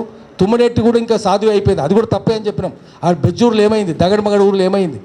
ఘోరం కదా. వాళ్ళకి నీళ్ళు అయ్యారా? మీరు పైపులు వేస్తారా? పైపులు అయితే ముందే వేసేసారు. ఏ ప్రభుత్వం వచ్చినా, ఏ పార్టీ ప్రభుత్వం వచ్చినా ప్రజల తరఫున లేదు. మాకు అనిపిస్తూనే ఉంది. కాంట్రాక్టర్లు అందరినీ చేయాలి. ఒక చిన్న జోక్ చెప్పి, సీరియస్ విషయం ఇది, చిన్న జోక్ తోటి, ఎందుకంటే మనందరికీ బీపీ పెరిగిపోతుంది. ఇంత నేరాలు జరుగుతుంటే మనం మౌనంగా ఉండొద్దు. చిన్న జోక్ తోటి ఆపేస్తా. ఏం జరుగుతున్నదంటే కేసీఆర్ వచ్చినాక జరిగేది. కేసీఆర్ అమెరికా పోయిండట ఒక 8 ఏళ్ళ కింద. పోతే అక్కడ సెనేటర్, ప్రో ఇండియన్ సెనేటర్ దావత్ ఇచ్చిండట, పోయిండట. చూసి ఇల్లు చూసి ఇంత పెద్ద ఇల్లు అని ఆశ్చర్యపోతుండట. ఆయన ఏం చెప్పినా ఇంటలేట. ఆయన you are thinking something else man అంటే ఆయన అన్నట, I'm wondering how could you amass so much wealth, ఎంత పెద్ద బంగ్లా ఎట్లా కట్టినావు, ఎంత సంపాదించినావు ఆలోచిస్తున్నానట. అంటే ఆయన పక్కన చేయబట్టుకొని తీసుకొని పోయి బంగ్లా మీద నుంచి, you see the reservoir over there, I see sir, 10% man అన్నట్టు, 10% కమిషన్ కట్టి ఇల్లు కట్టుకున్నా. జ్ఞానోదయమైంది. ఇండియాకి వచ్చిండు. 8 ఏళ్ళ తర్వాత వాడు వచ్చిండట ఇక్కడికి. వాడు వీణిలు చూసి, అబ్బా ఇంత పెద్ద బిల్డింగ్, నాది దిష్టి బొమ్మలు ఎక్కువ ఉంది అనుకున్నట. వాడు అన్నట, how could you amass so much wealth అన్నట. తీసుకుపోయి చూపించినట, you see the reservoir over there, అటు ఇటు చూసిండు, ఐ డోంట్ సీ అన్నట. 100% మ్యాన్ అన్నట్టు. అది ఇప్పుడు జరుగుతున్నది. 100%. ఇది అక్కడ ఇక్కడ ఏదేమైనా చాలా సీరియస్ విషయం. మేజర్ ప్రాజెక్టులు అనగానే కాంట్రాక్టర్లు, ఇంజనీర్లు కూడా దొంగల్లాగా ఉన్నారు. మనం కూడా దొంగలమే, పౌర సమాజం కూడా ప్రశ్నిస్తలేం. ఎన్జీఆర్ఐ తప్పని చెప్పింది. అది ప్రతి చోట కోయినా భూకంపం ఎట్లా వచ్చింది, కోయినా సాగర్, కోయినా వల్ల వచ్చింది. అవన్నీ కొట్టుకుపోయినాయి, ఉస్మానాబాద్ అని పోయినాయి. ఇప్పుడు కూడా అదే జరుగుతుంది. అందుకనే మేజర్ ప్రాజెక్టులు ఎవరైనా కడతానంటే మాత్రం వాడు దొంగోడని 420 అని గోడల మీద రాయాలి. నమస్కారం. Thank you. 5-15 టీఎంసీల కంటే ఎక్కువ రావు, కానీ 50 టీఎంసీల రిజర్వాయర్లు కడతానని చెప్పి పేపర్ మీద పెట్టి పైసలు దొబ్బిడ్డు. ఎందుకంటే టీఎంసీలు పెంచితే పైసలు దొబ్బొచ్చు. పైసలు దొబ్బడం కోసం చేసిన స్కీమ్ తప్ప ఇంకోటి కాదు. ఎందుకంటే ప్రభుత్వాలు ప్రజలకు మేలు చేసి ఏమైనా కింద తినేటోళ్ళు. ఇప్పుడు తినడం కోసమే స్కీమ్స్ ఎట్లా పెట్టాలనేది ఆలోచన, తినడం కోసమే పథకాలు ఎట్లా కన్స్ట్రక్షన్ మొదలు పెట్టాలనేది లంచాల కోసం కట్టినటువంటి ప్రాజెక్టు తప్ప నీళ్ళ కోసం కట్టినటువంటి ప్రాజెక్టు కాదు. నా లెక్క ప్రకారం అయితే 1,20,000 కోట్లలో కనీసం 60,000 కోట్లు కేసీఆర్ ఒక్కడే తిని ఉంటాడు అనుకుంటున్నది. ఇట్లా 15-20,000 కోట్లు ఈ మిగతా కాంట్రాక్టర్లు, మిగతా నాయకులు, ఇతర పార్టీలకు పంచడం, ఇదంతా కూడా ఒక 20,000 కోట్లు పోతే మొత్తం ఆ ప్రాజెక్టుకి అయింది 40,000 కోట్ల కంటే ఎక్కువ కాలే. నేను కూడా ఇంజనీర్నే, డిజైన్ సెక్షన్లో పనిచేసినోడిని, డిజైన్లు ఎట్లా చేస్తారో చూసినోడిని, ఇవాళ రేట్లు ఎట్లా పెంచుతారో చూసినోడిని. కొత్త పెరిగిన లెక్కల ప్రకారం చూసినా అది 40-45,000 కోట్ల కంటే ఎక్కువ కాదు. కేసీఆర్ స్టేట్ అవే 60,000 కోట్లు తిన్నాడు అనేది నాకు ఉన్నటువంటి అంచనా. కాబట్టి సరే పైసలు వృధా చేసిరు, తినరు, అయిపోయింది. ఆ ఉన్నదాంతో లాభమా నష్టమా, ఉన్నదాన్ని కాపాడితే ఏమన్నా నష్టం జరుగుతుందా ఆలోచించుకోవాలి. నేనంటా ఉన్నాను, దీని మీద ఒక నిపుణుల కమిటీ వేద్దాం, ఇన్వెస్టిగేషన్ చేద్దాం. ఈ తిన్న దొంగ పైసలు కక్కిచ్చే ప్రోగ్రాం ఏమైనా పెట్టుకుందామని కూడా ఆలోచించాడు. ఇది కక్కియలేదనుకోండి, అందరికీ తెలుసు కాళేశ్వరం ప్రాజెక్టులో కేసీఆర్ పైసలు తినడం కోసమే పెట్టిండనే విషయం ఈ దేశంలో ఉన్నటువంటి ప్రతి ఒక్కరికి తెలుసు. ఎవరు మాట్లాడరు. తెలంగాణ ఉద్యమకారులు కూడా మాట్లాడరు. నేను పాశమన్న మనం నలుగురం మిగిలిన వాడడం మాట్లాడేటోళ్ళు. ఎందుకంటే తెలంగాణ ఉద్యమాల్లో పనిచేసిన వాళ్ళందరికీ నోర్లు మోయించాడు పదవులు ఇచ్చి. ఒక ఆయనకేమో ₹1,00,000 జీతం ఉంటే 2.5 లక్షల జీతం వచ్చే పోస్ట్ ఇచ్చిండు. ఒక ఆయనకేమో ఉద్యోగం రిటైర్డ్ అయిపోతే తీసుకుపోయి ఉద్యోగంలో పెట్టి 3 సంవత్సరాలు పని చేయించుకున్నాడు. మనం చేసిన ద్రోహం ఎక్కువ. కేసీఆర్ ద్రోహానికి మనం అంతా సపోర్ట్ చేసినాం పక్కన నిలబడి. తెలంగాణ వచ్చిన తర్వాతనే అడగలే కదా, 1,200 మంది చచ్చిపోతే 500కే ఎక్కిస్తావా అని అడిగినావా? బయటికి వెళ్ళామా? ఈ రోజన్నా మస్తు ముచ్చట్లు చెప్తాం మనం. ఎందుకు కేసీఆర్ ఇటు కూడా కూర్చొని, ఈయన ఈ ప్రెస్ క్లబ్ ముంగటన్నా కూర్చొని కనీసం అరే 1,200 మంది పుల్లగాలు చచ్చిపోయారా, 1,200 మందికి ఉద్యోగాలు ఏమని ఒక్కరోజని అడిగినావా? మస్తు మాటలు చెప్తాం మనం. ఇవాళ మునిగిపోతున్నప్పుడు తెలియదా? అరే 1కి బదులు 3 కడుతుండని చెప్పి ఎవరమైనా పోయినావా కాళేశ్వరం దాకా? పోనీ తుమ్మిడేటి దాకా పోయి కూర్చున్నావా? వాడు అగ్రిమెంట్ చేసుకొని గుర్రాల మీద వస్తున్న రోజు అదే రోజు చెప్పిన నేను, అరే ఆడు 152 కాదురా, అంతకుముందే ఒప్పుకున్నాడు వాడు 151కి. 151 కట్టుకున్నా, 150 కట్టుకున్నా ప్రవాహంలో వచ్చేస్తాయి, పారే నీళ్ళు వస్తాయిరా కాళ్ళు అడ్డం పెడితే అనేటటువంటి మాటను ఎందుకు చెప్పలేం మనం? ఎందుకు ఒక్క ఆర్టికల్ రాలే మన మేధావులు? ఆయన పాపం ఆయన ఉన్నాడు, మా లక్ష్మణుడు ఒక్కడే మొత్తుకుంటూ కూర్చున్నాడు. ఆయన మాలాంటి వాళ్ళం మొత్తుకుంటూ కూర్చున్నాం. ద్రోహం చేసింది మేధావులు, తెలంగాణకు ద్రోహం చేస్తుంది ఇవాళ ఇంజనీర్లు, తెలంగాణకు మోసం చేస్తుంది ఉద్యమకారులు. నాకేమని వస్తుందని ఆశపడు, నాకేమని వస్తుందని ఆశతోని సైలెంట్గా కూర్చున్నారు. రాష్ట్రోడు రాయలే, ఇవాళ వాని ఓడుకుంటూ రాష్ట్రోడే. కానీ తెలంగాణ ఉద్యమంలో రాసిన వాళ్ళంతా ఎక్కడికి పోయిరు, కొట్లాడిన వాళ్ళంతా ఎక్కడికి పోయినరు? ఎందుకు నోరు మూతపడ్డాయి? ఒకరికేమో ఆశ, ఒకరికేమో భయం. ఈ రెండింటిని పోగొట్టుకోకుండా ఇవాళ కూడా చేయగలిగిందేం లేదు. ఆశను వదులుకోవాలి, భయాన్ని అధిగమించాలి. ఈ రెండు చేస్తే ముందుకు పోతాం, ప్రజలకు జవాబుదారీగా ఉంటాం. వాడిని తిట్టుడు తర్వాత వాడు తింటాడు, వాడు వచ్చినది దానికోసం. వాడు డే 1 నుంచి మోసం చేసుకుంటూనే వస్తున్నాడు. ఉద్యమం చేశాడు ఆ కేసీఆర్ అన్న, ఉద్యమం చేస్తుంటే వాడు నటించిండు, 4 ఫ్రంట్లో ఉండేటట్టు చూసుకున్నాడు. తన పాత్ర ఏంది తెలియదా మనకు? ఆ రోజు దాచుకోవచ్చు, ఇలా దాచుకోవాల్సిన అవసరం ఏముంది? ఢిల్లీలో నిరాహార దీక్ష చేసిన రోజు పాయకాలంలో తినలేదా తిండి? 6 గంటల కంటే ఎక్కువ కూర్చోలేకపోయింది కదా, తెలియదా మనకు? అది ఎందుకు కాపాడినాం ఆ రోజు మనం? రాష్ట్రం కావాలి కాబట్టి ఆయన చేసిన తప్పులు కాపాడుకున్నాం. రాష్ట్రం వచ్చినాక వీడు తప్పుడోడు, ఈడు ఇట్లా చేసిండు అనే ఒక అంచనా మనకున్నదా? లేకుండే. అయినా ఎందుకు నోరు పూసుకున్నాం? అధికారం ఆయనకు అప్పచెప్పి ఇవాళ సపోర్ట్ కొట్టుకుంటూ కూర్చుంటే అయ్యేది లేదు. ఇప్పటికైనా నిజాయితీగా బయటకు వచ్చి కొట్లాడే దమ్ముందేమో ఎవరికి వాళ్ళని చెక్ చేసుకోవాలి. పల్లె రవికి ఎందుకు నోరు వస్తలేదు? నాకు మానవ తప్పిదమైంది, నాకు అర్థం కాదు. కేసీఆర్ డబ్బులు సంపాదించడం కోసం పెట్టుకున్నటువంటి దుర్మార్గమైన ప్రాజెక్ట్ అని చెప్పాలి. ఆ చెప్పడానికి కూడా ధైర్యం లేకుంటే ప్రోగ్రామ్ ఎందుకు? I'm sorry to say this. ఎందుకు ఈ మాట చెప్తున్నా అంటే ఎక్కడో హిచ్కిచాయింకు, ఎక్కడో వెనకడుగు వేయడం, ఎక్కడో మన మైండ్లో ఇంకా బ్లాక్స్, వాటి నుంచి బయటపడండి. ముందు తెలంగాణ ప్రజలకు మేలు చేయాలంటే, కొట్టాటకు సిద్ధం కావాలంటే, ప్రజల పక్షాన్ని నిలబడాలంటే ఏ రకమైనటువంటి బేసిజాలు లేకుండా తప్పును తప్పు అని చెప్పగలిగినటువంటి దమ్ము ధైర్యం ఉంటేనే ముందుకు పోదాం, లేకుంటే మూసుకొని వరి పొలాలు చేసుకుందాం. థ్యాంక్ యూ అని చెప్పేసి అనుకున్నాం, కొట్లాడినాం ఎక్కడికక్కడ. అట్లా ఆ డెమోక్రటిక్ స్పేస్ను ఉపయోగించుకే తెలంగాణ రాష్ట్రాన్ని సాధించుకోగలిగినాం.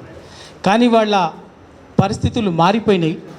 మొత్తంగా ఒక ఏ వ్యవస్థ కూడా సమాజం కోసం పనిచేసేటటువంటి వాళ్ళ కోసం, సమాజం కోసం నిలబడి మాట్లాడేటటువంటి వాళ్ళ కోసం, అన్యాయమని మాట్లాడేటటువంటి వాళ్ళ కోసం నిలబడి కాపాడుకునే స్థితిలో ఇవాళ తెలంగాణ సమాజం లేకుండా నెట్టబడింది. అది నిజం. అటువంటి ప్రత్యేక పరిస్థితుల్లోనే ఇక్కడ ఉన్నటువంటి వాళ్ళం ఎంతో కొంత మన పరిమితికి మించి, శక్తికి మించి కొట్లాడుతున్నాం. బరాబర్ ఎవరికి భయపడే స్థితిలో ఇక్కడికి వచ్చినటువంటి వాళ్ళు ఎవరు లేరు. గతంలో కూడా కరోనాకు అంత కష్టకాలంలో కూడా కృష్ణా జలాలకు సంబంధించినటువంటి అంశం వచ్చినప్పుడు, కరోనా పరిస్థితుల్లో ఎక్కడ హైదరాబాద్లో హాల్ ఇవ్వటానికి కూడా సమాజం సిద్ధంగా లేకపోతే సెంట్రల్ కోర్టు హోటల్లో లక్షల ఖర్చు పెట్టి సమావేశాన్ని పెట్టినాం. ఆ రోజే చెప్పినాం, ఎవ్వరికి భయపడేది లేదు అని చెప్పేసి చెప్పినాం. తెలంగాణ ప్రయోజనాల కోసం రాజీ పడే సమస్య లేదు. తెలంగాణ ప్రయోజనాల ముందు మన వ్యక్తిగత ప్రయోజనాలు అన్నీ కూడా పక్కకు పెట్టి నిలబడి కొట్లాడినటువంటి వాళ్ళు ఇక్కడికి వచ్చినటువంటి వాళ్ళు కూడా ఇవాళ ఇక్కడికి వచ్చినటువంటి వాళ్ళు సరే ఎంతో కొంత సంశయం ఉండవచ్చు, మాట్లాడే తీరులో ఒకరు కఠినంగా మాట్లాడవచ్చు, ఒకరు కట్ త్రోట్గా ఉండవచ్చు, ఇంకొకరు కాస్త డిప్లొమాటిక్గా మాట్లాడి ఉండవచ్చు. కానీ తెలంగాణ కోసం పనిచేయటానికి, తెలంగాణ కోసం నిజాయితీగా నిలబడటానికి సిద్ధంగా ఉన్నటువంటి వాళ్ళు ఇక్కడ ఉన్నారని నేను సంపూర్ణంగా నమ్ముతున్నా. నేను కూడా అదే విధంగా ఉంటానని మరొకసారి కూడా ఈ సందర్భంగా, ఎందుకంటే మిత్రులు బెల్లయ్య గారు ఆవేదనతో మాట్లాడారు కాబట్టి, ప్రస్తావించారు కాబట్టి, వాళ్ళ ఉద్యమకారులు మనందరి బాధ్యత కూడా. మనమందరం తెలంగాణ కొట్లాడి తెచ్చినటువంటి వాళ్ళం. తెలంగాణ వస్తే నీళ్లు ఈ విధంగా కృష్ణా గోదావరిని ఈ విధంగా మళ్ళించుకుంటాం, ఈ విధంగా పారించుకుంటాం, ఈ ప్రాజెక్ట్ ఇట్లా కట్టుకుంటాం, ఈ విధంగా నిర్మించుకుంటాం అని చెప్పేసి ఒక విజ్ఞతతోటి, ఒక బుద్ధిజీవులుగా మనం సాంకేతికంగా వీఆర్ నాట్ ఇంజనీర్స్ అయినప్పటికీ కూడా ఇంజనీర్ల కంటే ఎక్కువ కూడా తెలంగాణ ఉద్యమ కాలంలో గోదావరి నది ఏంది, కృష్ణా నది ఏంది, కాంటూర్స్ ఏంది, అక్కడ పరివాహక ప్రాంతం ఏంది, దాని ఏంది FTL ఏంది, RFL ఏంది అన్నీ కూడా స్టడీ చేసి మనం తెలంగాణ సమాజాన్ని మేల్కొల్పినటువంటి వాళ్ళం. తెలంగాణ సమాజం వైపు తెలంగాణ రాష్ట్ర సాధన ఉద్యమం వైపు ప్రజల్ని నడిపించినటువంటి వాళ్ళం. తెలంగాణ ప్రజలు విశ్వసించింది కూడా మనలాంటి బుద్ధిజీవులు మాట్లాడినందుకే, మనలాంటి బుద్ధిజీవులు తెలంగాణ కోసం నిలబడినందుకే ఈ రౌండ్ టేబుల్ సమావేశం ప్రకృతి మేల్కొల్పితే జరుగుతున్న సమావేశం. ఒక సూటి ప్రశ్న ఏమిటంటే, తెలంగాణ గవర్నమెంట్ వచ్చిన తర్వాత, తెలంగాణ రాష్ట్ర సమితి అధికారం తీసుకున్న తర్వాత ఇక మా పని అయిపోయిందని తెలంగాణ సమాజం అనుకున్నది. తెలంగాణ సమాజానికి నాయకత్వం ఇచ్చిన శక్తులన్నీ కూడా అనుకున్నాయి. అందువల్ల విధానం దగ్గరనే తెలంగాణ ప్రభుత్వాన్ని నిలదీసే పనికి ఈ 8 ఏళ్లుగా చాలామంది పూనుకోలేదు. ఇది ఒక పెద్ద సమస్య. మేము పాలమూరు రంగారెడ్డి రీడిజైన్ను ఫస్ట్ డేనే వ్యతిరేకించినాం. వ్యతిరేకించడం కాదు, ఈ 8 ఏళ్లుగా కనీసం ఒక 50 ఆర్టికల్స్ రాసిన నేను.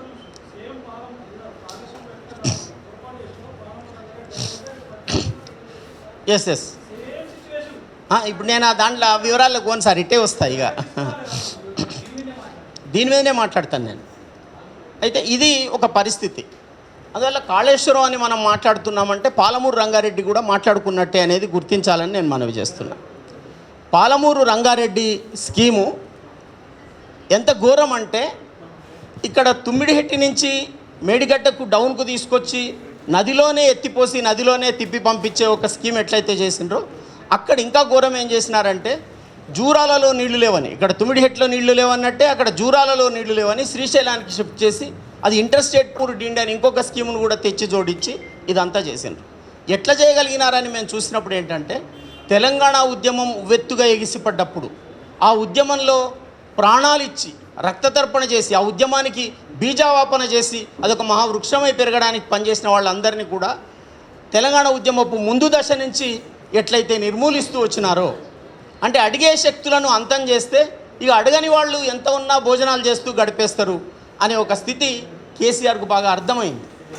దానివల్ల ఆయన అసలు ప్రజాస్వామిక వాసనే గాలే లేకుండా అదుపు చేసి ఇవాళ తెలంగాణను తన ఉక్కు పిడికిట్లో పెట్టుకొని ఈ 8 ఏళ్ళు పరిపాలన చేస్తూ వచ్చిన పరిస్థితి ఉంది.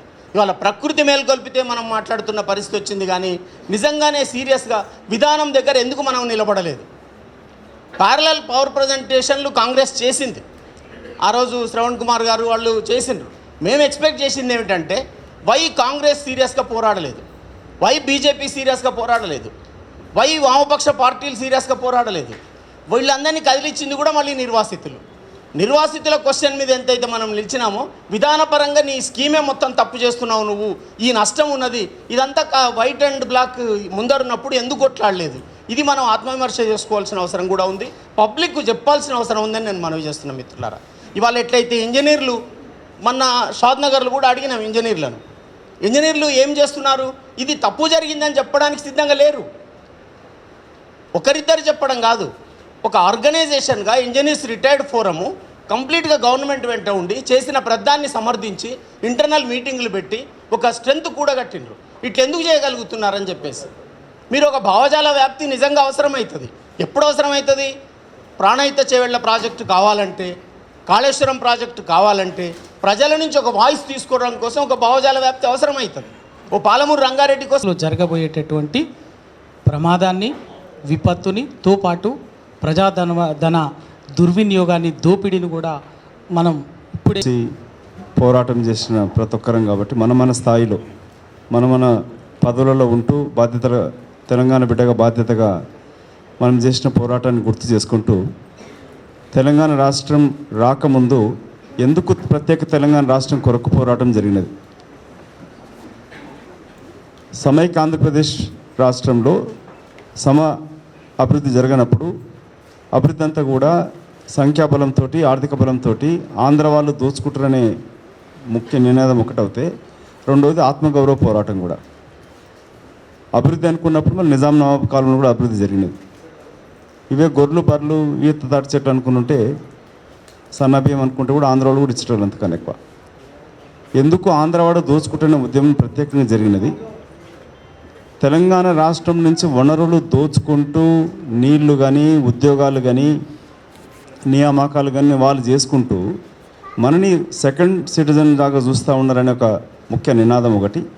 ఇక్కడ కాలేజీలు చూసుకుంటే మన దగ్గర ఎన్ని ఉన్నాయి, తెలంగాణలో ఆంధ్రాలో ఎన్ని ఉంటుండే. మీడియా వాళ్ళు చూసుకుంటే కూడా, లేక హైకోర్టులో చూసుకుని న్యాయవాదులు చూస్తుంటే కూడా, ప్రతి దాంట్లో కూడా సెక్రటరియట్ నుంచి తోడుకొని అధికారులంతా కూడా ఆంధ్ర వాళ్ళు ఎక్కువ ఉంటున్నారు. ములికి ఉద్యమం కావచ్చు, తర్వాత ఉద్యమాలు జరిగినవచ్చు, మొదటి తెలంగాణ ఉద్యమం అయినా కూడా తెలంగాణకు హైదరాబాద్ రాష్ట్రంగా ఉన్న రాష్ట్రాన్ని ఆంధ్ర విలీనం చేసినాక ఆంధ్రలో పెత్తనంతో నష్టం జరుగుతున్నది ముఖ్యంగా మనం అనుకున్నది. దాని కొరకు ఉద్యమం జరిగినది. నేను పార్లమెంట్ సభ్యుడు ఎన్నికైనప్పుడు కూడా ప్రత్యేక రాష్ట్రం ఏర్పాటు అవుతే తెలంగాణకి ఏం జరుగుతుంది, మన బిడ్డల భవిష్యత్తు ఏముంటుంది అనుకున్నాం. ఇవాళ సబ్జెక్టు ఇవాళ అంటే గతంలో తెలంగాణ ఉద్యమంలో రాజకీయ పార్టీలు ప్రతిస్పందించినప్పుడు జర్నలిస్టులు కీలక పాత్ర. మిత్రుడు రవికుమార్ గారితో నాకు అదే అనుభవం. కాంగ్రెస్ ఎంపీలు కూడా ఎందుకు మాట్లాడట్లే? తెలంగాణ కాంగ్రెస్ ప్రభుత్వం ఏర్పడ్డాక తెలంగాణ ప్రాంతానికి సంబంధించిన కాంగ్రెస్ నాయకులు అభివృద్ధి అయితే చాలు, ఇప్పుడు తెలంగాణ రాష్ట్రం అవసరం లేదన్న వాళ్ళని నిలదీసి ప్రశ్నించింది మీరు. పార్లమెంట్ సభ్యులు మాట్లాడకపోతే లేక రాజకీయ స్తబ్దత నెలకొన్నప్పుడు జర్నలిస్ట్ ఫోరం తోటి మీటింగ్లు పెట్టి ఢిల్లీలో కానీ ఇక్కడ కానీ ప్రశ్నించి రాజకీయ నాయకులు అన్ని రాజకీయ పార్టీలందరినీ కూడా ఏకం చేసింది జర్నలిస్టుల ఫోరం. ఇవాళ మరొకసారి రవి గారు ఈ జరుగుతున్న తెలంగాణ రాష్ట్రం వచ్చాక జరుగుతున్న అవినీతి పైన ముఖ్యంగా ప్రశ్నించాల్సిన అవసరాన్ని గుర్తించి మాట్లాడడం. నేను ఎక్కువ సమయం తీసుకోకుండా పాయింట్ యాక్షన్గా ఏం చేయాలనే దానిపైన లక్ష్మీనగర్ని ప్రత్యేక అభినందిస్తూ ఉన్నాం. జర్నలిస్ట్ ఫోరం అంటే ఇంజనీర్స్ వారు ఉన్నారు, టెక్నికల్గా మీరు చెప్పగలుగుతారు. కాళేశ్వరం కట్టిన దాంట్లో ఎక్కడ కట్టాల్సి ఉండే, ఎట్లా లిఫ్ట్ ఇరిగేషన్స్ ఎక్కడ ప్రపంచంలో ఎక్కడ కూడా సర్వైవ్ కావట్లేదు, ఒక ఎకరానికి ఎంత ఖర్చు అవుతుంది, ఎలక్ట్రిసిటీకి ఎంత ఖర్చు అవుతుంది, ఇప్పుడు 1,20,000 ఖర్చు పెట్టినాక కూడా ఈ లిఫ్ట్ తోటి పూర్తిగా దీని యొక్క తెలంగాణకు మేలు జరుగుతుందా లేదా, రైతులకు మేలు జరుగుతుందా లేదా, ఎంత ఖర్చు అవుతుంది అనేది అది నిపుణులు చెప్తారు. నేను ఆలోచించేది ఇక్కడ ఈ అవినీతి తోటి సమాజం ఎంత నష్టపోతుంది. తెలంగాణలో తెలంగాణ రాష్ట్రం ఏర్పాటు అవుతే మన వనరులు ఇక్కడే ఖర్చు అవుతాయి, మన బిడ్డలకు విద్య బాగుంటుంది, ఉద్యోగాలు వస్తాయి, భవిష్యత్తు బాగుంటుంది అనుకున్నాం. మరి తెలంగాణ వచ్చినాక దోచుకుంటున్నది ఎవరు? గతంలో ఆంధ్రోలు దోచుకుంటారని చెప్పిన వ్యక్తి ఇవాళ కల్వకుంట్ల చంద్రశేఖరరావు టీఆర్ఎస్ పార్టీ అదే ఆంధ్రోళ్లకు దోచి పెడతా ఉన్నది. ఏ ప్రాజెక్ట్ కట్టినా కాంట్రాక్టర్ మినిమం 30% అని పెట్టుకుంటాడు. టీఆర్ఎస్ పార్టీ ప్రభుత్వం వచ్చినాక 6% తోటి మొదలై 10%, 30%, 50% తోటి ప్రాజెక్టులు కడతా ఉండరు. పాకిస్తాన్లో చూసినాం అప్పుడు జర్దారి కానీ 10% అని మాట్లాడు, లేక బీహార్లో ఇటే ఈ విధంగా పర్సెంటేజ్ పైన తమిళనాడుకి మాట చూస్తూ ఉంటుంది. సో ఈ అవినీతి అనేది అంటే వ్యక్తిగత హాని జరిగినప్పుడు, నేరం జరిగితే ఒక కుటుంబం నష్టపోతుందేమో, కానీ ఇవాళ తెలంగాణ జరుగుతున్న దోపిడీతోటి యావత్ తెలంగాణ సమాజం నష్టపోతుంది అనేది నా ముఖ్య ప్రతిపాదన. ఇక్కడ ఈ కాళేశ్వరం ప్రాజెక్టు ద్వారా ఇది మానవ తప్పిదం అనేది అందరం ఒప్పుకుంటా ఉన్నాం. ఎక్కడ నాణ్యత లేని ప్రాజెక్టులు కట్టినప్పుడు మొదటగా బ్రిడ్జ్ కూలిపోతే కట్టేది మనం ఆ కాంట్రాక్ట్ని లోపలేయడం, కాంట్రాక్ట్ మీద యాక్షన్ తీసుకోవడం జరుగుతుంది. మళ్ళీ ఇక్కడ కాంట్రాక్టర్ మోసం చేసిండు, ఎట్లా మోసం చేసినాడు? ఒకటి పర్యవేక్షించాల్సిన అధికారులు కానీ ఇంజనీర్లు కానీ, ఇతనే ముఖ్యమంత్రి పర్యవేక్షకుడు, అతనే సైంటిస్టు, అతనే కవి, అన్నీ అతనే మాట్లాడుతూ ఉంటాడు. అటువంటి అప్పుడు మళ్ళీ గతంలో ఎక్కడ ఇప్పుడు మనం వివిధ దేశాలు చూస్తే కూడా, లేక బీహార్లో లాలూ ప్రసాద్ ఎందుకు జైలుకి వెళ్ళినాడు, జయలలిత ఎందుకు జైలుకి వెళ్ళినది. సో గతంలో యూపీఏ ఉన్నప్పుడు మీరు ప్రతిపక్ష పార్టీలను కూడా కలిసి 2G స్కామ్ అంటూ, కోల్ స్కామ్ అంటూ ఎందుకు మనం ఉద్యమాలు చేయడం జరిగింది. సో ఈ దోపిడీతోటి ఒక రాజకీయ పార్టీ ప్రభుత్వం అధికారం ఉన్న వాళ్ళు దోపిడీ చేసినప్పుడు యావత్ సమాజాన్ని నష్టపోతుంది. ఇదే 30-40 వేల కోట్ల దీంట్లో అవినీతి అనుకున్నా కూడా ఇవాళ మన బిడ్డలేమో పురుగులు ముక్కిపోయిన కూరగాయలు తింటూ, పురుగులతో పెట్టిన అన్నం తింటూ ఆసుపత్రులు పాలవుతూ ఉన్నారు. ప్రశ్నించినందుకు బాసర విద్యార్థులకి హరీష్ రావు బంధువులైన వాళ్ళతోటి చౌకబారు నూనె సప్లై చేస్తూ ఇవాళ ఆసుపత్రి పాలవ్వడం జరిగినది. సో దీంట్లో ప్రతి దాంట్లో కూడా అంటే ఎందుకు మన టీఆర్ఎస్ పార్టీకి సంబంధించిన నాయకులు కానీ, మంత్రులు, ఎమ్మెల్యేలు వాళ్ళ భవనాలు ఎట్లా పెరిగినాయి ఈ 8 సంవత్సరాలలో. మరి తెలంగాణకు ఉద్యమం చేసి ఇక్కడ అందరిని చూస్తుంటే కూడా మన యొక్క పాత్ర అత్యంత కీలకం. నాదొక్కదే నేను గొప్ప అనట్లేదు, కాంగ్రెస్ ఎంపీలు అనట్లేదు, మీరందరూ కూడా దీంట్లో ప్రతి ఒక్కరు కూడా బాధ్యత, మన స్టేక్ హోల్డర్. కాబట్టి ఈ కాళేశ్వరం ప్రాజెక్ట్ పైన నేను టెక్నికాలిటీ పోకుండా ఎన్నిసార్లు రిపేర్ అయింది, ఎట్లా మునిగినది, దాని రిపేర్కి ఎన్ని వేలు ఖర్చు అవుతుంది, ఒక ఎకరానికి ఎంత అవుతుంది, అవన్నీ కూడా చేయొచ్చు, మాట్లాడవచ్చు. అది మీరు టెక్నికల్గా లక్ష్మణ గారు ఉంటారు, మిగతా ఇంజనీర్ ఫోరం మాట్లాడండి. నేను అనేది ఎందుకంటే తెలంగాణ ఉద్యమంలో కీలకంగా మనం చేసిన అంశాలు ఏంటంటే సమైక్య ఆంధ్రప్రదేశ్ రాష్ట్రంలో ఆంధ్రోలు దోచుకుంటుంది విద్యారంగంలో, వైద్య రంగంలో, లేక ఉపాధి రంగంలో కానీ, నీళ్ళల్లో కానీ, వ్యవసాయంలో కానీ ప్రతి దాంట్లో వాళ్ళు దోచుకుంటున్నారు. మన వనరులు తింటూ వాళ్ళు తీసుకెళ్తారు అనే దాంతో చేసినాం. అట్లాగే బ్రిటిష్ వాళ్ళపైన ఉద్యమం ఎందుకు జరిగినది? వాడు భారతదేశం నుంచి రైలు ప్రాజెక్టులు గట్టి అవన్నీ కట్టినా కూడా మనని దోచుకుంటూ భారతదేశంలో ఉన్న వనరులు దోచుకుంటూ అక్కడ బ్రిటన్లో వాళ్ళు అభివృద్ధి చెందుతున్న దాంతో లేక ఆత్మగౌరవంతో కూడా ఉద్యమం జరిగినది. ఇవాళ తెలంగాణ రాష్ట్రం ఎందుకు మోగపోయింది? తెలంగాణ వచ్చాగానే అందరం కూడా మిషన్ కాకతీయ అంటే జబ్బలు పట్టుకొని అందరు తిరిగినారు, ఓ మహా గొప్ప ప్రాజెక్ట్ అని చెప్పి మాట్లాడినాం. అభివృద్ధి ఎవడు ప్రభుత్వంలో ఉన్నా చేస్తారు, ఏ పార్టీ ఉన్నా అభివృద్ధి చేస్తుంది. అభివృద్ధి కొరకు కాదు ఇక్కడ. ఆత్మగౌరవం లేకుండా అణచివేతతోటి ప్రజాస్వామ్యంలో ప్రశ్నించే అధికారం లేకుండా చేస్తున్నది ప్రస్తుత టీఆర్ఎస్ పార్టీ ప్రభుత్వం, ఆ పార్టీ ముఖ్యమంత్రి చంద్రశేఖరరావు. అతని గురించి నాకన్నా ఎక్కువ మీ అందరికీ ఇక్కడ తెలుసు, ఇంక్లూడింగ్ పల్లెరవి కానీ మీరందరూ కూడా అందరూ అంటే మీ ఒక్కొక్క దశలో అతనితో అత్యంత సన్నిహితంగా మాట్లాడి అతని యొక్క మనస్తత్వం ఏంటి, ఆలోచన ఏందని మీకు తెలుసు. ప్రతిదీ అతను రాజకీయంగానే ఆలోచిస్తాడు. ప్రతిదీ కూడా ఎందుకు తెలంగాణ ఉద్యమాన్ని అతను ఎత్తుకున్నాడంటే తన కులానికి, తనకి, తన వ్యక్తిగత ఆస్తులు పెంచుకోవడానికి జరిగిందనేది ఇప్పుడు స్పష్టంగా అర్థమవుతున్నది. సో ఇతను ప్రాజెక్టుల పేరున ఏ విధంగా కాజ్ చేసిన అనేది మీకు అందరికీ తెలుసు. తెలంగాణ ఉద్యమం జరుగుతున్న క్రమంలో పాషం యాదవ్ గారిని మిగతా వాళ్ళు చెప్తున్నారు మాకు అప్పుడు సామాజిక తెలంగాణ అంటూ, లేక తెలంగాణ రాష్ట్రం ఏర్పాటు అయితే కంచాయలయ్య గారు కానీ మందకృష్ణ మాధవ్ కూడా చెప్తూ వచ్చినాడు ఈ దొరల పరిపాలన వచ్చినప్పుడు ఏ విధంగా ఉంటుందని. ఇవాళ ప్రశ్నించకుండా అధికారాన్ని అంటే ఇటు పోలీస్ వ్యవస్థని, మీడియాని తన చేతుల్లో పెట్టుకొని సమాచారం బయటికి రాకుండా చేస్తుండూ కల్వకుంట్ల చంద్రశేఖరరావు. దీనికి ఏ విధంగా ఉద్యమం చేయాలి, మనం దీంట్లో చర్చించుకొని కూడా రెజల్యూషన్స్ పాస్ చేయాలి. మొట్టమొదటిగా నేను ప్రతిపాదించేది పెద్దలు Telangana joint action committee chairman, ఉద్యమకారులు, ఇవాళ టీజేఎస్ పార్టీ అధ్యక్షులు కోదండరామ గారిని కూడా ఆహ్వానిస్తూ నేను అదే ఇన్ని 30-40 వేల కోట్ల రూపాయల అవినీతిని అరకట్టగలిగింటే ప్రతి గ్రామంలో నాణ్యత గల పాఠశాలలు వచ్చేటివి, మన యూనివర్సిటీస్ బాగా అయ్యేటివి. ఇక్కడ అందరం కూడా ఎందుకు మాట్లాడుకోగలుగుతున్నాం? చదువుకున్నాం కాబట్టి, ఉద్యోగము ఒక ఆలోచన చేయగలుగుతున్నాం కాబట్టి ఈ స్థాయికి వచ్చినాం. ఇవాళ మన బిడ్డలు చదువుకునే పరిస్థితి ఉందా? చదువులేనోనికి ప్రైవేట్ యూనివర్సిటీలు ఇస్తూ ఉన్నాడు. మునుముందు కూడా అప్పులలో కూరుకుపోయేటట్టుగా మనం డబ్బులు కడితే కానీ చదువుకునే పరిస్థితి లేకుండా చేస్తూ ఉన్నాడు. కాబట్టి దీన్ని ఈ యొక్క అధికార పార్టీ అవినీతిని అరికట్టాలి. అన్ని ప్రాజెక్టులు జరుగుతున్నది. దాన్ని చేసే క్రమంలో జర్నలిస్ట్ ఫోరం యొక్క పాత్రని ముఖ్యంగా గుర్తిస్తూ, గతంలో మీరు చేసిన పాత్రని గుర్తు చేసుకుంటూ, రేపు భవిష్యత్తులో ఇప్పుడు కాళేశ్వరం ప్రాజెక్టు జరిగిన అవినీతిని ప్రజలకు తీసుకెళ్తూ ఇతను చూపిస్తూ ఉంటాడు. ఇంకోటి మీరు ఆలోచించాల్సింది ఏంటంటే ఈ దుర్మార్గుడు ముఖ్యమంత్రి ఏ విధంగా మాట్లాడతాడంటే ఒక ప్రాజెక్టులు కడతామంటే కేసులు వేసి అడ్డుకున్నారని, లేక రైతులకు నీళ్ళు ఇస్తాంటే అడ్డుకున్నారని చెప్పి మాట్లాడుతూ ఉంటాడు. సో ఇక్కడ అందరూ ఉన్న విఘ్నులందరితో నా విజ్ఞప్తి ఏంటంటే మనం సామాన్య ప్రజలకి ఏ విధంగా తెలియజెప్పాలి. అతను ఇచ్చే 1000 రూపాయలు 3000 రూపాయల పెన్షన్లతోటో, లేక షాదీ ముబారక్లో కళ్యాణ లక్ష్మి లాంటి ఇచ్చే దాంతో అడుక్కు తినేటట్టుగా చేస్తూ ఉన్నాడు మనని. సో ఇప్పుడు అతను ఎంతకాలం అణిచివేసి పోలీస్ వ్యవస్థను దగ్గర పెట్టుకొని, ప్రభుత్వం అతని చేతిలో పెట్టుకొని, ఆ రెవెన్యూ డిపార్ట్మెంట్ చేతిలో పెట్టుకొని ఈ డబ్బులతోటి మీడియాని కూడా కొనేస్తుంది. వాళ్ళ ప్రశ్నించే ఏ గొంతులో ఉంటే కూడా వాళ్ళు కేసులు పెట్టి లోపలేసే పరిస్థితి. కాబట్టి మీరు ఆలోచించింది అంటే మేము ఇక్కడ పార్టీలకు అతీతంగా ఇప్పుడు మీతో కలిసినాం. అధికార పార్టీలు ఉన్నా కూడా తెలంగాణ కొరకే పోరాటం చేసినాం. ఇప్పుడు నేను కాంగ్రెస్ పార్టీ ప్రచార కమిటీ చైర్మన్ ఉన్నా కూడా తెలంగాణ బిడ్డగా మీ అందరితో కలిసి పోరాటం సిద్ధంగా ఉన్నాం. కాంగ్రెస్ పార్టీ తరఫున కూడా పోరాటం చేయడానికి సిద్ధంగా ఉన్నాం. ఇవాళ తెలంగాణ ముఖ్యంగా ఒకటి మనం అందరం కూడా గుర్తించాల్సింది, సోనియా గాంధీ గారి గిట ఆలోచన చేయకపోయి ఉంటే, ఆ కమిట్మెంట్ లేకపోయి ఉంటే, జవాబుదారీతనంగా పనిచేయకపోయి ఉంటే వాళ్ళ తెలంగాణ రాష్ట్రం మెరుగుపడకపోయేది. వాళ్ళు అలాంటి సోనియా గాంధీ గారి పైన ఈడీ కేసులు పెట్టి వేధిస్తూ ఉన్నారు. సో దీనిపైన కూడా తెలంగాణ సమాజం ప్రశ్నించాలి. ఇక్కడ కూడా మీరు ఇది రాజకీయ అతీతంగా తెలంగాణ సోనియా గాంధీ గారి యొక్క కాంట్రిబ్యూషన్ తెలంగాణ రాష్ట్రానికి కాంగ్రెస్ పార్టీ కన్నా అతీతంగా పనిచేసినది కాబట్టి తెలంగాణ రాష్ట్రం ఏర్పడింది. సో వారి అరెస్ట్ కూడా మీరు ఖండించాలి, లేక ఈడీ దాన్ని కూడా ఖండించాలి. తప్పు జరిగితే ఎవరైనా శిక్ష కరువులే, కానీ ఎలాంటి అవినీతి జరగకుండా జరుగుతున్న దానిపైన హరాస్మెంట్ ఉన్నప్పుడు ప్రతి ఒక్క సమాజం కూడా ప్రశ్నించాల్సిన అవసరం ఉన్నది.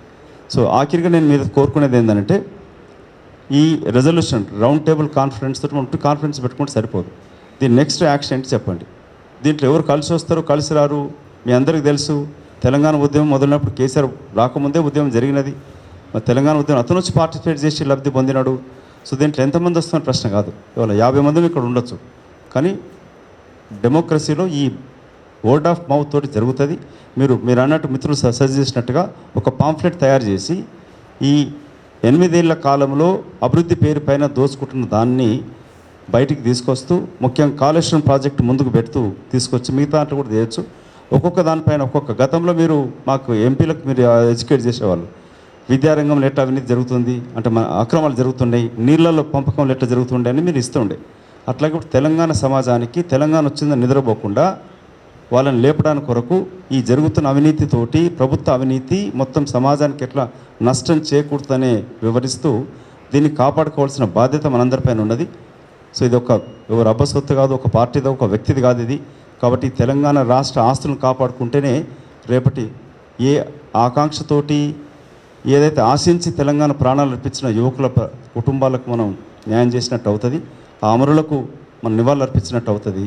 ఆ దిశలో కాంగ్రెస్ పార్టీ వ్యక్తిగతంగా తెలంగాణ బిడ్డగా గతంలో ఏ విధంగా మీతో కలిసి పనిచేసినో మునుముందు కూడా పనిచేసిన సిద్ధంగా ఉన్నాను. కాబట్టి ఏ రాజకీయ పార్టీ పనిచేయదో వాళ్ళని తెలంగాణలో ఉన్న ఏ రాజకీయ పార్టీ అయినా సరే, బీజేపీ కానీ ఇంకేదైనా పార్టీ అయినా సరే, టీఆర్ఎస్ పార్టీ ఉన్న దొంగలను కూడా బయటకు తెలిసిన అవసరం ఉంటుంది. ఆ దిశలో మీ కార్యక్రమం రూపొందించండి. దాంతో నేను ముందు మీతో ఉంటాను. మన్నించాలి. నేను ఇప్పుడు మా పార్టీలో దీక్ష ఉంది, సోనియా గాంధీ గారిని అరెస్ట్ చేసిన ఈడీ విచారణ దానిపైన నేను ముందుకు వెళ్ళొచ్చు. కానీ ముందుకు రవి గారు మీరు ఏ విధంగా ఇక్కడ రిజల్యూషన్ పాస్ చేసి యాక్షన్గా రిపోర్ట్ చేస్తే దాంట్లో ముందు గతంలో ఏ విధంగా ప్రజల హక్కులు హరించినప్పుడు,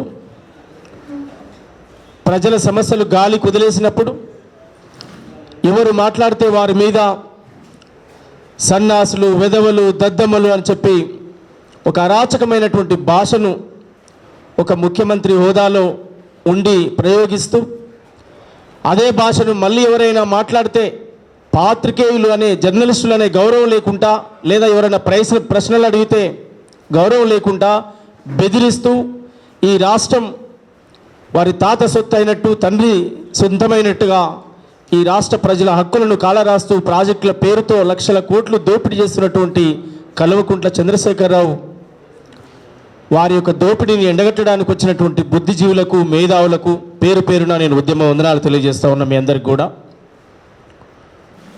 తెలంగాణను మొట్టమొదటి నుంచి కోరుకునేటువంటి వ్యక్తిగా ముఖ్యమంత్రి అయిన, తెలంగాణ రాష్ట్రం వచ్చి ముఖ్యమంత్రి అయినటువంటి ఒక 2-3 నెలల కాలంలోనే కేసీఆర్ విధానాలను ఒక కవిగా, గాయకుడిగా నేను పసిగట్టి ఆయన మీద పాట రాయడం జరిగింది. ఎవడి పాలైందిరో తెలంగాణ, ఎవడేలుతున్నాడు అనే పదానికి అర్థమైందంటే తెలంగాణ ఇంత విధ్వంసకరంగా జరగబోతుందని ఆయన యొక్క భావాలు, ఆయన యొక్క ఆలోచన విధానం అర్థమయ్యే రాయడం జరిగింది. మేము మొన్న మంచిర్యాల పట్టణానికి, మంతనికి, గోదావరి పరివాహక ప్రాంతంలో కాళేశ్వరం కానీ, మేడిగడ్డ, అన్నారం ఈ ప్రాంతాలు సందర్శించడానికి పోయినప్పుడు దాదాపు 12 ఫీట్లకు పైగా, ఒక మనిషి కంటే డబల్ 10 నుంచి 12 ఫీట్ల హైట్ నుంచి వరదలు పోయినట్టుగా అక్కడ ఆనవాళ్లు కనిపించినాయి మాకు.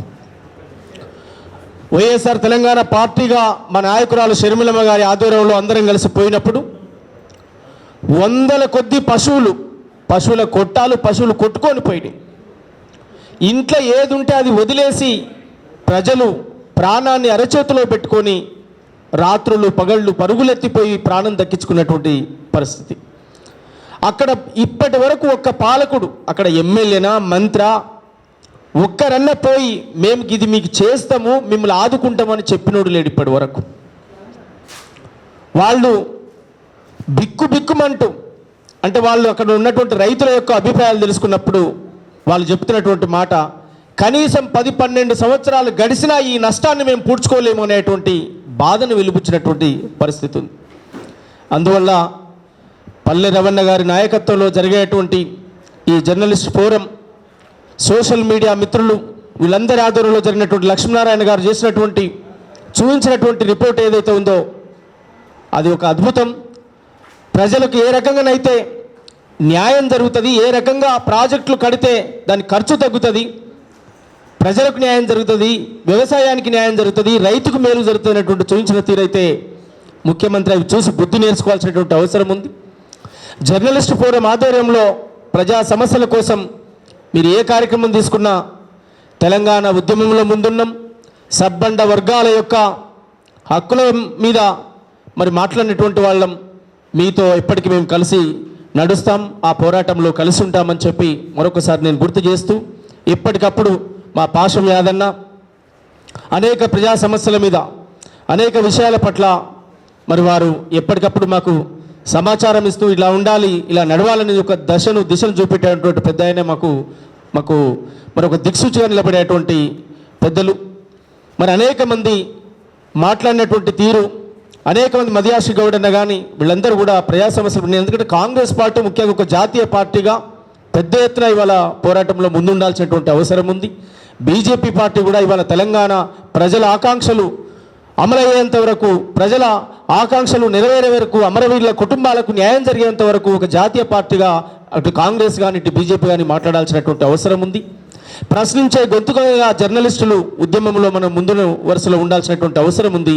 ఈ జర్నలిస్టుల ఉద్యమానికి పూర్తిగా నా మద్దతు ఉంటుంది అన్నటువంటి విషయాన్ని నేను గుర్తు చేస్తూ, వద్దు వద్దురా ఓదరో నీ పాలనొద్దురా మాదరా, ఇక వశం కాదురా ఓదరో నిన్ను మోయలేమురా మాదరా, నిజాము రాజుల కాశీవిర జీవిల కలగలిపిత నీ పాలనాయరా, వద్దు వద్దురా ఓదరో నీ పాలనొద్దురా మాదరా, ఇక వశం కాదురా ఓదరో నిన్ను మోయలేమురా మాదరా, చదువులు ఏవి కొలువులు ఏవి సంక్షేమాల పథకాలేవి, హామీల మీద హామీలనిచ్చి అధికారంలోకొచ్చినావురం, నీ 8 ఏళ్ల పరిపాలన మొత్తం అందని ద్రాక్షై మిగిలినాదిరా, వద్దు వద్దురా ఓదరో నీ పాలనొద్దురా మాదరా, ఇక వశం కాదురా ఓదరో నిన్ను మోయలేమురా మాదరా, ఇసుక మాఫియా మైనింగ్ మాఫియా మందు మాఫియాతో చిందులేస్తివి, కాళేశ్వరం అల్లన్న సాగరుతో లక్షల కోట్లు దోసుక తింటివి, వద్దు వద్దురా ఓదరో నీ పాలనొద్దురా మాదరా, ఇక వశం కాదురా ఓదరో నిన్ను మోయలేమురా మాదరా. తెలంగాణ సమాజం కోసం గోదావరి పరివాహక ప్రాంతం మరి ముంపు గ్రామాలకు మరి గురైనటువంటి ప్రజలను పరామర్శించడమైనా లేదా అక్కడ జరుగుతున్నటువంటి వాస్తవాలు తెలుసుకోవడం కోసమైనా జర్నలిస్టుల ఫోరం ఆధ్వర్యంలో మీరు ఖచ్చితంగా మీ కార్యాచరణ ప్రకటించండి. వైఎస్ఆర్ తెలంగాణ పార్టీగా మేము మా పార్టీ తరఫున ఖచ్చితంగా భుజాన వేసుకొని మీతో పాటు మేము కలిసి నడుస్తామని చెప్పి మరొకసారి తెలియజేస్తూ థ్యాంక్ యూ అన్న, ధన్యవాదాలు. ఏపూరి సోమన్న గారికి ధన్యవాదాలు. ఇప్పుడు పెద్ద మనిషి పృథ్వీ యువ నాయకుడు, మా వరంగల్ జిల్లా మాకు ఎక్కువ ప్రేమ అంటే వాళ్ళ నాయనకా నుంచి, మిగతా పేర్లనే ఉన్నది తెలంగాణ విఠల్ అని, మిగతా పాలమూరు హీరో వారు ఇవ్వాలనే నేను ఉపన్యాసం విన్నా, చాలా గొప్పగా విషయాలు విశ్లేషించారు, చాలా ధన్యవాదాలు. రమణారెడ్డి గారు, మిగతా మిత్రులందరికీ కూడా, మా స్వామి అందరికీ కూడా నా యొక్క నమస్కారం. ఇవాళ రవి గారు ఒక చక్కటి కార్యక్రమాన్ని ఇక్కడ జర్నలిస్ట్ ఫోరం కానీ సోషల్ మీడియా పక్షాన కానీ తెలంగాణ ఇంజనీర్స్ ఫోరం పక్షాన చేయడం జరిగింది. మనం ఇక్కడ మాట్లాడి మనం ఎడ్యుకేషన్ విషయాలు చాలా చెప్పుకున్నాం, అది అవసరం లేదు ఇవాళ. Because already PowerPoint presentation Lakshmana గారు బ్రహ్మాండంగా చెప్పాడు. Is an expert in irrigation ఇంజనీర్గా ఎక్స్పర్ట్ ఆయన. దాని మీద మనం ఫైనల్గా ఏం చేద్దాం అనేది అధ్యక్షుడు రవి గారు చెప్పారు. దాన్ని మనం అనుకుంటే పాయింట్ టు పాయింట్ అంటే మనం పాయింట్ వదిలిపెట్టి పెద్ద పైజామా లెక్క మనం అందరం ముందుకు పోయి మాట్లాడితే అందరికీ టైం సరిపోదు. కాబట్టి దయచేసి నేనేం చెప్పదలుచుకోలేదు, విషయాలు లోపల పోదలుచుకోలేదు. కానీ ఒకటి, ఇవాళ ఈ యొక్క కాళేశ్వరం యొక్క అవినీతి పైన ఏం చేయాలనేది ఒక తీర్మానం ఒకటి రాయాలి. ఒక ఎక్స్పర్ట్ కమిటీని వేసి ఆ ఎక్స్పర్ట్ కమిటీ వాస్తవంగా నామినల్గా ప్రజా సంఘాల నాయకులు, పొలిటికల్ పార్టీ లీడర్లు వేయాలి. ఎక్స్పర్ట్ కమిటీగా లక్ష్మణ లాంటి వాళ్ళు మంచి స్వామ్యమైనటువంటివి ఈ 2 విభాగాలే. నష్టాన్ని చెప్పాల్సినటువంటి బాధ్యత కూడా వీళ్ళకే ఉండింది. అట్లీస్ట్ చేతులు కాలినాక ఆకులను పట్టుకుంటున్నందుకు సంతోషం. దీనికి గతంలో చాలాసార్లు మాట్లాడినాం, చర్చించినాం, అన్నీ జరిగినాయి. లక్ష్మీనారాయణతోన చాలా రోజులు కూర్చొని డిస్కషన్ జరిగింది. ఆ సందర్భంలో ఊరికే అనుకునేదాన్ని, తెలంగాణ రాష్ట్రంలో జర్నలిస్టులుగా ఉండొచ్చు, ఒకవైపున ఉన్నటువంటి టెక్నికల్గా చెప్పాల్సినటువంటి ఇంజనీర్లు ఏమైంది, సచ్చుబడిపోయినారా అని అడిగాను నేను అన్నాను ఒకరోజు. ఎందుకు ముందుకు వస్తలేరు, వీటిలో ఉన్నటువంటి లోపాలు ఎత్తి చూపడానికి ఎందుకు ఇష్టపడతలేరు వాళ్ళు అని మాట్లాడినప్పుడు ఏం చేస్తాం, ఎవరి యొక్క అవసరాలు వాళ్ళ విధంగా ఉన్నాయి, నడుస్తుందని చెప్పాడు. చివరి వరకు సుప్రీంకోర్టు దాకా వెళ్ళి కొట్లాడి ఇక్కడ దాకా పట్టుకొచ్చినటువంటి లక్ష్మీనారాయణను అప్రిషియేట్ చేస్తున్నాను. నిజంగా ఆయన చేసినటువంటిది సాహసోపేతమైనటువంటి విషయం. ఈవెన్ 3rd TMC విషయంలో కూడా తన పోరాట ఫలితంగానే ఇవాళ ఎంతో అంత రిజల్ట్ ఉండిందని మనం అందరము కూడా తనని అప్రిషియేట్ చేయాల్సినటువంటి విషయం. ఇక మనం ఎన్ని మాట్లాడినా ఏం చేసినా కూడా ముఖ్యమంత్రి గారి దగ్గర ఒక్కటే, ఇది ఆయన తప్పిదమే 100%, ప్రభుత్వ వైఫల్యమే. దానిని చూస్తూ కళ్ళున్న కబోదిలాగా ఉన్నటువంటి మనందరి కూడా తప్పిదమని ఒప్పుకోవాల్సినటువంటి అవసరం ఉంది. ఒక వ్యక్తి తప్పు చేసినప్పుడు ఇది తప్పని ఎత్తి చూపలేనటువంటి వాడు కూడా తప్పు చేసిన వాడే నా దృష్టిలో. ఇవాళ 1,30,000 కోట్ల రూపాయలు ఆగమైపోయినాయి. తెలంగాణ రాష్ట్ర ప్రజల 4 కోట్ల ప్రజల జీవితాలు, అందులో వాళ్ళ స్వప్నం అంతా కూడా దానిలో మునిగిపోయిందన్నది ముమ్మాటికి వాస్తవం. అవే డబ్బులు ఉండుంటే ఇవాళ అందరము కూడా అనుకున్నటువంటి కలలు కన్నటువంటి తెలంగాణని మనం బాటలు వేసుకోవడానికి అవకాశం ఉండేది. వాళ్ళ యొక్క దాహం తీరలే. మిషన్ భగీరథ అవినీతే, మిషన్ కాకతీయ అవినీతే, చివరికి ధరణి పేరుతో కూడా ఇవాళ అవినీతియే జరుగుతున్నది. కానీ ఎవ్వరము కూడా పొలిటికల్ పార్టీలో మేజర్గా పోరాటం చేయాల్సినటువంటి ప్రతిపక్ష నాయకులు మనం చెప్పుకున్నటువంటి వాళ్ళు మొన్న పార్లమెంటులో ఈ ప్రశ్న లేవనెత్తి ఇది వస్తారా ఇయ్యరా అని అడిగినటువంటి పెద్ద మనిషి, ముఖ్య పాత్ర పోషించినటువంటి వ్యక్తి. సో పేరు చెప్పడం నాకు ఇష్టం లేదు, కానీ వీటన్నింటికి భాగస్వామ్యం ఉన్నటువంటి వాళ్ళు ఇవాళ ముసలి కన్నీరు కాస్తున్నారు. నిజంగా బాధ అనిపిస్తుంది నాకు. ఎవడబ్బ సొమ్ము, తెలంగాణ సొమ్ము 1,50,000 కోట్ల రూపాయలు ఇవాళ ఆగమైపోతుంటే కనీసం ఇది తప్పు జరిగింది అని చెప్పడానికి కూడా ఇష్టం లేనటువంటి దౌర్భాగ్య పరిస్థితిలో తెలంగాణ రాష్ట్రం ఉందన్నది ముమ్మాటికి వాస్తవం. ఇవాళ మెగా కృష్ణారెడ్డి ఏం పొడిచిండని అడుగుతున్నాను నేను. తెలంగాణ రాష్ట్రంలో వాడిది ఏ ఊరు, ఏ పల్లె, తెలంగాణకి వాడికి సంబంధం ఏంటి, ఈ రాష్ట్రానికి వానికి ఉన్నటువంటి సంబంధం ఏంటి, కేసీఆర్కి ఆయనకు ఉన్నటువంటి అనుబంధం ఏంటి? ఇవాళ స్లమ్లో వేసేటువంటి రోడ్డు వర్క్ చేస్తే కూడా మెగా కృష్ణారెడ్డి కాంట్రాక్టర్, ప్యాచ్ వర్క్లు వేసేటువంటి పనికి కూడా, చివరికి 300 ఎలక్ట్రికల్ బస్సులకి కూడా కాంట్రాక్టర్ మెగా కృష్ణారెడ్డి. ఇరిగేషన్ ప్రాజెక్టులు ఆయనవే. ఏ ప్రాజెక్టు తీసుకో, చివరికి మన ఊరు మనబడి కార్యక్రమం కూడా మెగా కృష్ణారెడ్డి చేసిందంటే మరి తెలంగాణ బిడ్డల్లో సత్తువ లేదా, తెలివి లేదా, సోయి లేదా, ఏమైంది తెలంగాణ బిడ్డలకని అడుగుతున్నా. మన సర్టిఫికెట్లన్నీ ఫేక్ సర్టిఫికెట్లా, శాతగాదా, అసమర్థులమా, సమర్థత లేదా, ఇచ్చేవాడికి సమర్థత లేదా, చేసేవాడికి సమర్థత లేదా, ఏమైంది? ఇంజనీర్ల ఫోరంకి సంబంధించినటువంటి అసోసియేషన్లో ఉన్నటువంటి మీరు ఎందుకు మాట్లాడతలేరు ఈ విషయాన్ని అడుగుతున్నాను. కాంట్రాక్టర్ అసోసియేషన్లో ఉన్నటువంటి వాళ్ళు ఎందుకు మాట్లాడతలేరు ఈ విషయాలని అడుగుతున్నాను నేను. కాబట్టి ఈ తప్పిదాలకన్నిటికీ కారణమైనటువంటి ఏకైక వ్యక్తి ముఖ్యమంత్రి కేసీఆర్. ఆయనని అరెస్ట్ చేయాల్సినటువంటి అవసరం అనివార్యము. ఇవాళ ఇమ్మీడియట్గా అది చేయాల్సినటువంటి అవసరం ఉన్నది.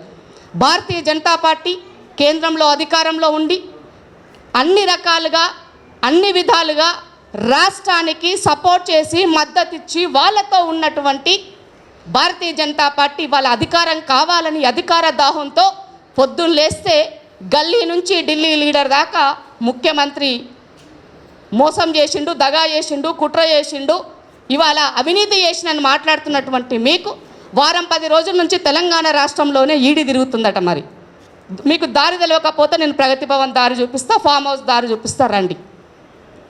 అంటే మీలో రాజకీయ ఆపర్చునిటీ రావట్లేదు, అవకాశం కోసం ఎదురు చూస్తున్నారు. ఇంకా కొన్ని రోజులు నక్కి నక్కి తెలంగాణ రాష్ట్రంలో భారతీయ జనతా పార్టీ ఆటోమేటిక్గా అధికారంలోకి వస్తుంది అంటే కేసీఆర్ పైన ఉక్కుపాదం మోపుతారు, లేదంటే తెలంగాణ రాష్ట్ర ప్రజల యొక్క సొమ్ము పట్ల ఇవి ఆగమైపోనని చూస్తున్నది ముమ్మాటికి వాస్తవం.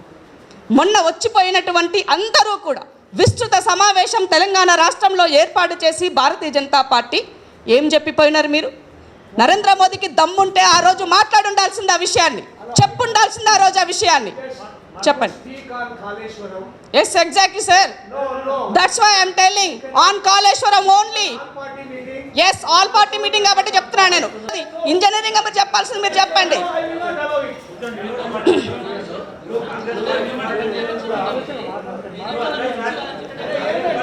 అవును సార్, కేంద్రంలో అధికారంలో ఉన్నప్పుడు తప్పకుండా అది బాధ్యత ఉన్నది కాబట్టి చెప్పాల్సినటువంటి అంశం చెప్తున్నా నేను. చెప్పకుండా ఎలా ఉంటాము? కాదు కదా. ఎస్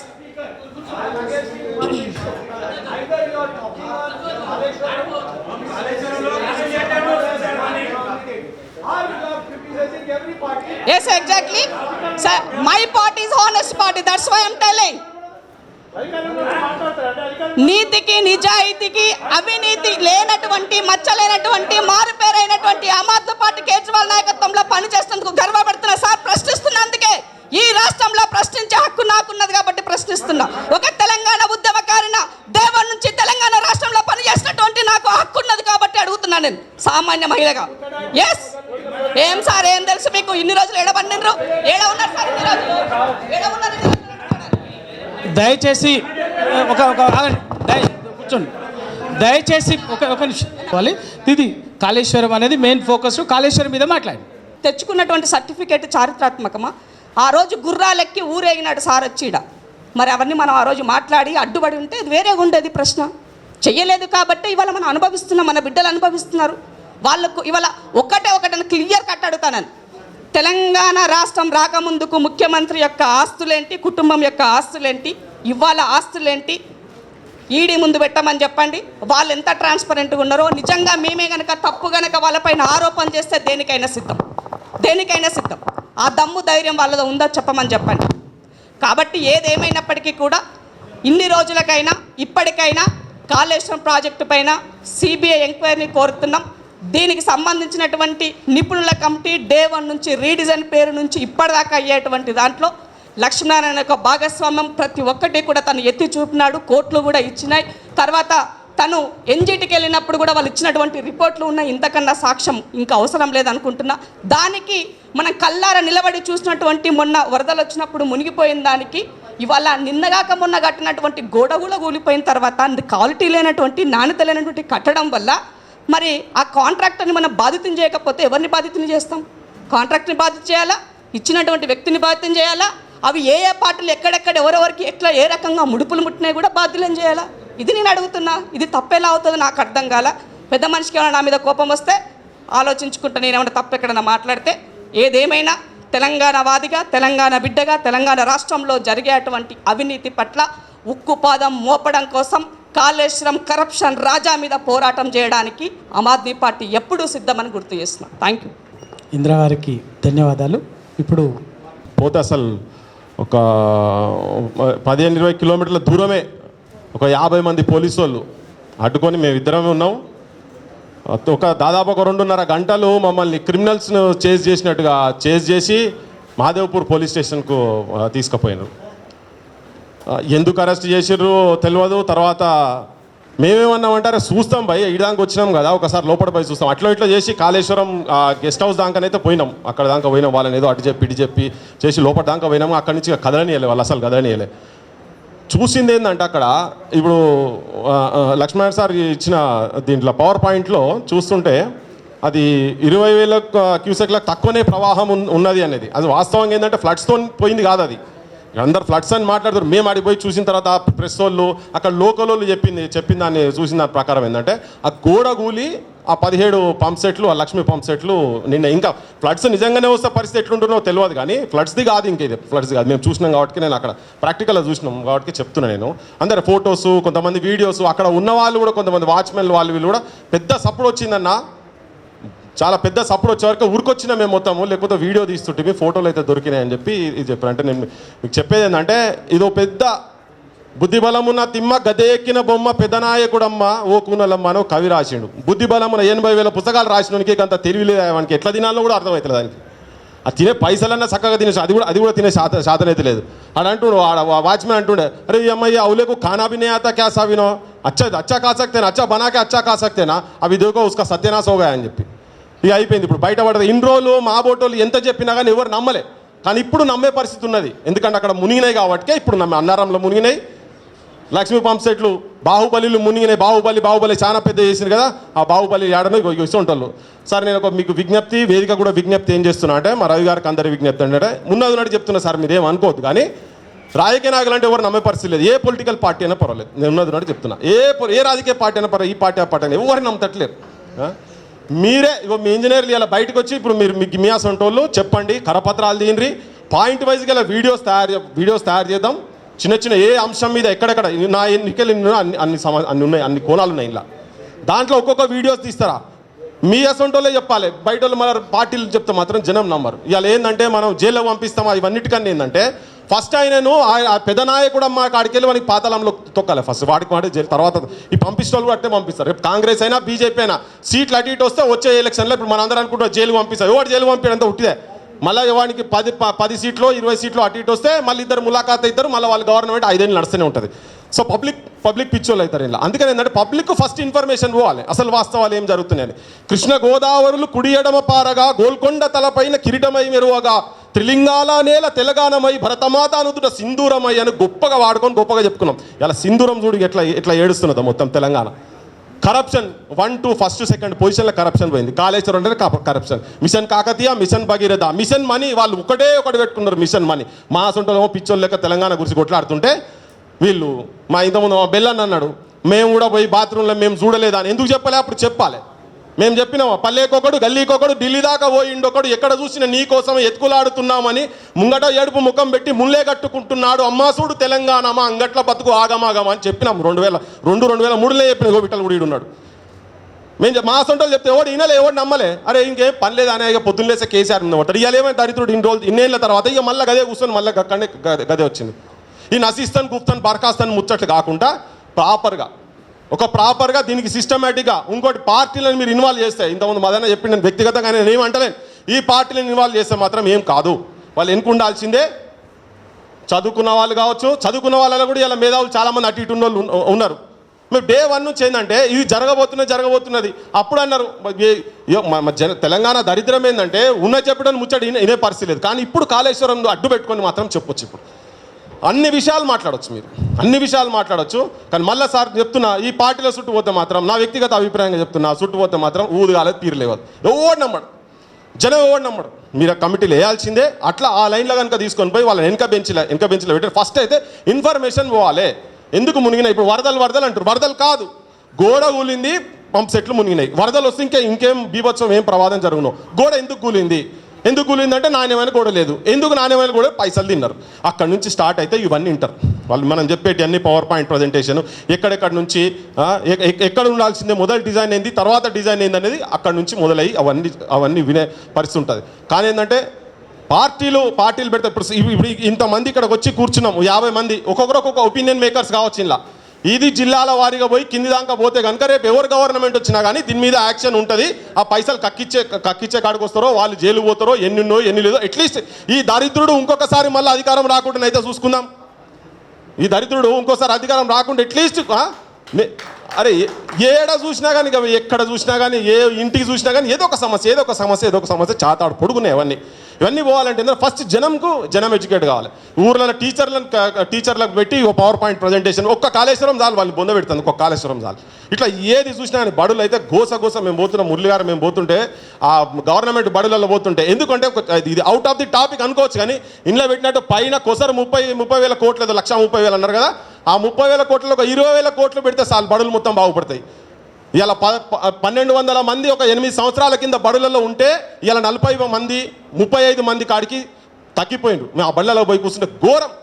72% తెలంగాణలో single teacher without proper infrastructure ఉండేది 72% ఉంటాయి. ఎక్కడన్నా ఈ దరిద్రుడు తీసుకొచ్చి పెట్టి ప్రతి ఒక్కరికి మాట్లాడితే చాలు కాళేశ్వరం దాన్నంట ఏంది బృందావన్ చేస్తాడు. బృందావన్ ఏం బృందావన్ చేస్తాడు? ఇప్పుడు మొత్తం సర్వనాశనం అయిపోయిందాడా.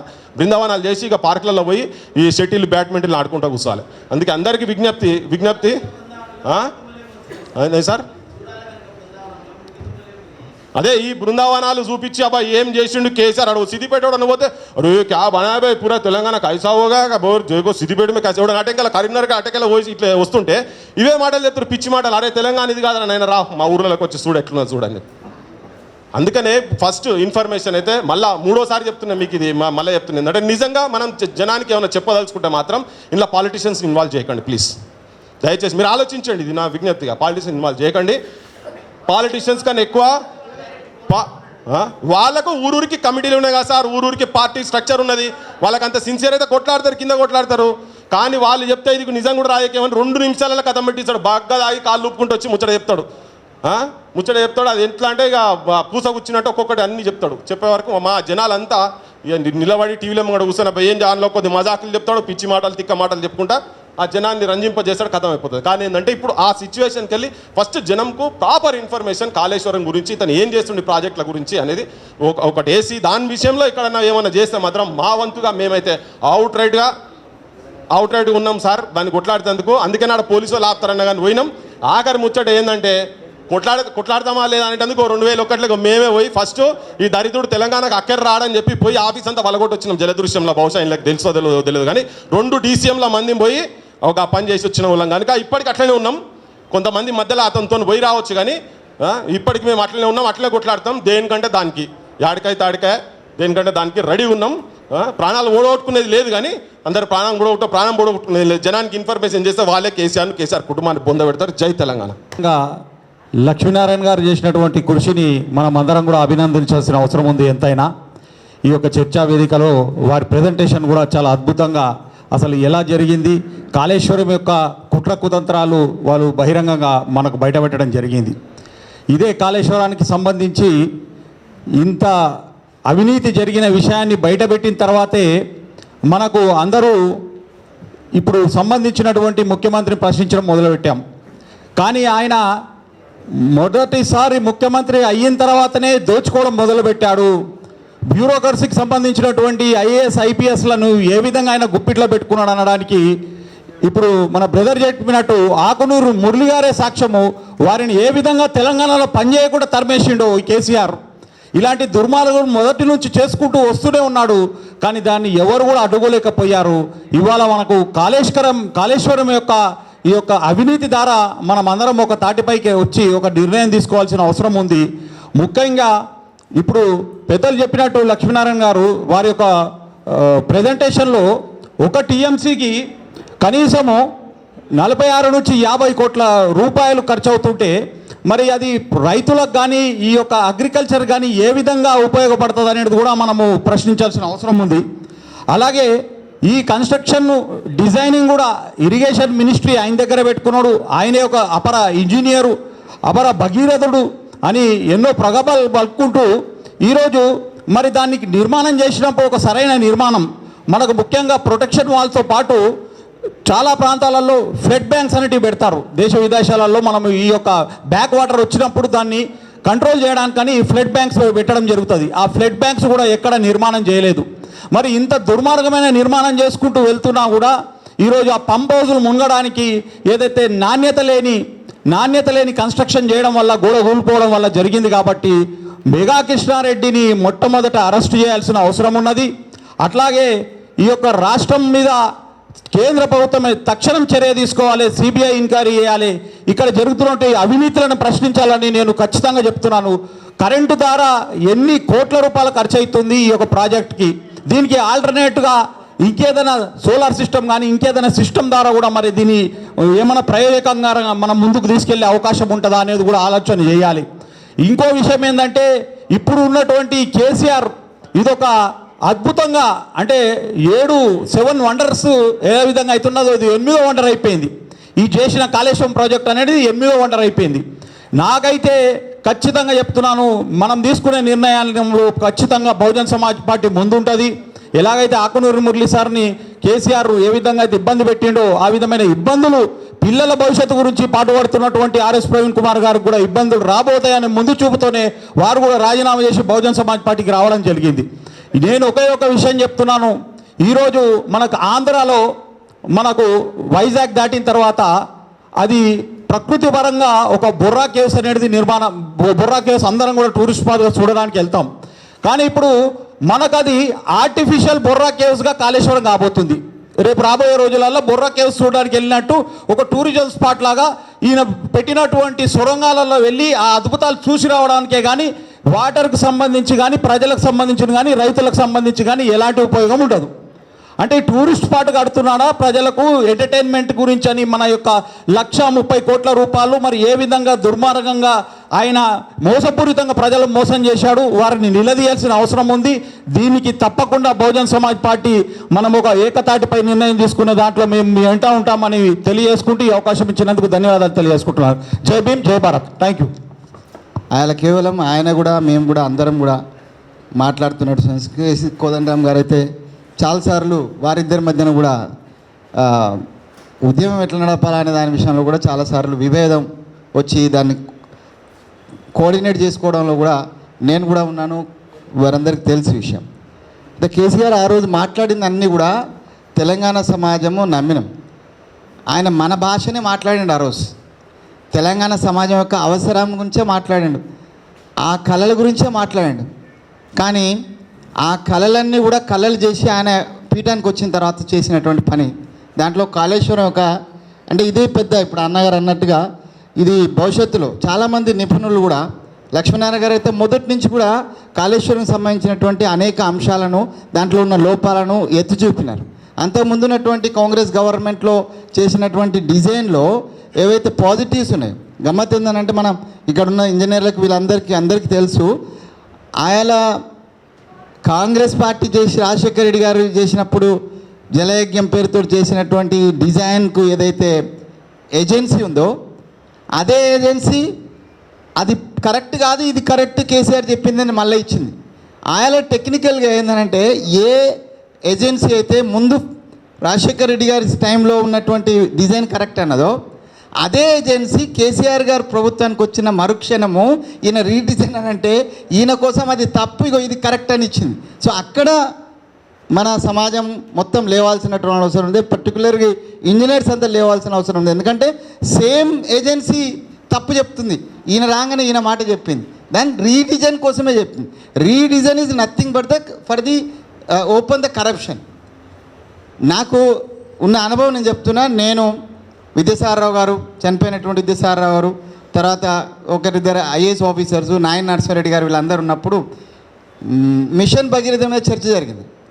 అప్పుడున్నటువంటి ఇన్ఫ్రాస్ట్రక్చర్లో వాటర్ రిసోర్స్ వాటర్ ఏదో అది తాగే నీరు ఇచ్చేటువంటి రిసోర్స్ అప్పటికి 72% ఉన్నది, 28% కావాలా. ఈ 28%కు 6,000 కోట్లు ఖర్చు అవుతుందని డిజైన్ చేసినారు. అంటే తెలంగాణకు వచ్చే కంటే కొద్ది రోజుల ముందు జరిగినటువంటిది విద్యాసాగరరావు గారి నేతృత్వంలో. ఈ 6,000 కోట్లు తెలంగాణ వచ్చి ఈయన గవర్నమెంట్ రాగానే 36,000 కోట్లు అయింది. So that is the KCR. అంటే 6,000 నుంచి 36,000కి తీసుకొచ్చినారు, అట్లాగే 40,000 నుంచి 1,40,000కి తీసుకెళ్లారు. కాబట్టి దీని అంతటి కూడా బేసికల్గా కరప్షనే. దీని మీద పోరాటంలో నేను పృథ్వీతో నేను ఏకీభవిస్తున్నా. అంటే ఎవరైతే సమాజం పట్ల నిబద్ధతతో పనిచేస్తున్నటువంటి ఇప్పటికి కూడా లక్ష్మీనారాయణ గారు కానీ లేకపోతే రవి గారు వీళ్ళంతా ఆ సంఘాలనే, నేను కూడా ఒక సంఘంలో ఉంటుంది కానీ నేను కూడా రాజకీయ పార్టీలో చేరిపోయాను కాబట్టి I too lost my eligibility to be in the team. Neutral టీమ్ను వేసి దీని మీద ప్రధానంగా ఈ కరప్షన్ మీద టెక్నికల్ అంశాలను కూడా లేవనెత్తుతూ సిబిఐ ఎంక్వైరీని మనం కేంద్ర ప్రభుత్వాన్ని కోరడం, కేంద్ర ప్రభుత్వాన్ని కోరడం కాదు, ఉట్టిగా మనం పేపర్కి ఇవ్వడం కాకుండా ప్రధానమంత్రి గారి దాకా వెళ్ళి దీన్ని సబ్మిట్ చేస్తే న్యూట్రల్. ఇప్పుడు కాంగ్రెస్ వాళ్ళు పోతే మేము మా తరఫున కూడా మా పార్టీ అధ్యక్షులు వెళ్ళి ఇచ్చినారు. కానీ అది యాంగిల్ ఆఫ్ సెంట్రల్ గవర్నమెంట్ ఇంకొక పార్టీ ఉంది కాబట్టి ఇంకో పార్టీ ఇచ్చింది, ఇది ఎందుకు చేయాలనే ఒక మీమాంస కూడా ఉండొచ్చు. కానీ ఇవాళ ఆ రోజు కూడా మరొకసారి నీకైతే అనిపిస్తుంది జయశంకర్ సార్ మళ్ళీ పుట్టాలి. ఇప్పుడు జయశంకర్ సార్ లాంటి వాళ్ళం తయారుగా అయితే తప్ప ఈ పీడ మనకు వదలదు. కాబట్టి ఏ జయశంకర్ సార్ అయితే కేసీఆర్ని తీసుకొచ్చి మనకు అటాచ్ చేసి ఈ ఉద్యమంతో నడిపించిండో ఆ జయశంకర్ సారే మనల్ని ఆహ్వానించాలి. డెఫినెట్గా neutral body should approach the central government and convince the prime minister and ఇప్పుడు వచ్చిన రాష్ట్రపతి ఎవరో వచ్చిన కన్విన్స్ చేసి ఓ సిబిఐ ఎంక్వైరీ దీని మీద వేపిస్తే మొత్తం విషయాలు బయటకు వస్తాయి. That is only the solution. దానికోసం న్యూట్రల్ బాడీగా ముందుకు వెళ్ళాలని కోరుకుంటూ ఈ అవకాశం ఇచ్చిన మీ అందరికీ కూడా ధన్యవాదాలు. మౌలికమైన ప్రశ్న, అది ప్రజల కోసం పనిచేస్తాయా తమ సొంత ఆస్తులు పెంచుకోవటాని కోసం అధికారాన్ని వాడతాయా అనేదే మౌలిక ప్రశ్న. ఇవాళ ఉన్న సందర్భంలో అధికారం అనేది ఆస్తుల పెంపుదల కోసం ఉపయోగించుకుంటున్నప్పుడు ఏం జరుగుతుందంటే కాళేశ్వరం జరుగుతుంది. ప్రాజెక్టులు కట్టంగా ఎవరం వద్దనలేదు, కానీ ఆ రోజు ఈ కాళేశ్వరం ప్రాజెక్టును ప్రశ్నించినందుకు ఆ రోజు జరిగిన దాడి కూడా మామూలుగా ఏం లేకుండా ఆ రోజు చాలామంది ఇంజనీర్లతోని మాట్లాడి సమాచారం తీసుకొని ఈ ప్రాజెక్టు సమస్యాత్మకమైనది, మీరు దీన్ని తుమ్మిడిహెట్టి దగ్గర నుంచే కట్టండి, ఖర్చు తగ్గుతుంది, తెలంగాణకు ఆ రకంగా లాభం అవుతుందనే మాట కూడా చెప్పినాం. ఇంతకుముందు ప్రజెంటేషన్లో కూడా మీరు చూసింది, నదిలో వరద వస్తున్నప్పుడు పైన ఉన్న నీళ్ళే కిందికి పోతాయి కదా, కింద కొత్తగా మీకు ఏం దొరుకుతాయి అని కిందికి పోయి మళ్ళీ పంపింగ్ చేయటం ఇది అవివేకం కాదా అనే మాట కూడా వారిని సూటిగా అడిగినాం. పైన వరద ఉన్నప్పుడు కిందికి వెళ్ళి పైకి నీళ్ళు అయితే తేలేరు మీరు.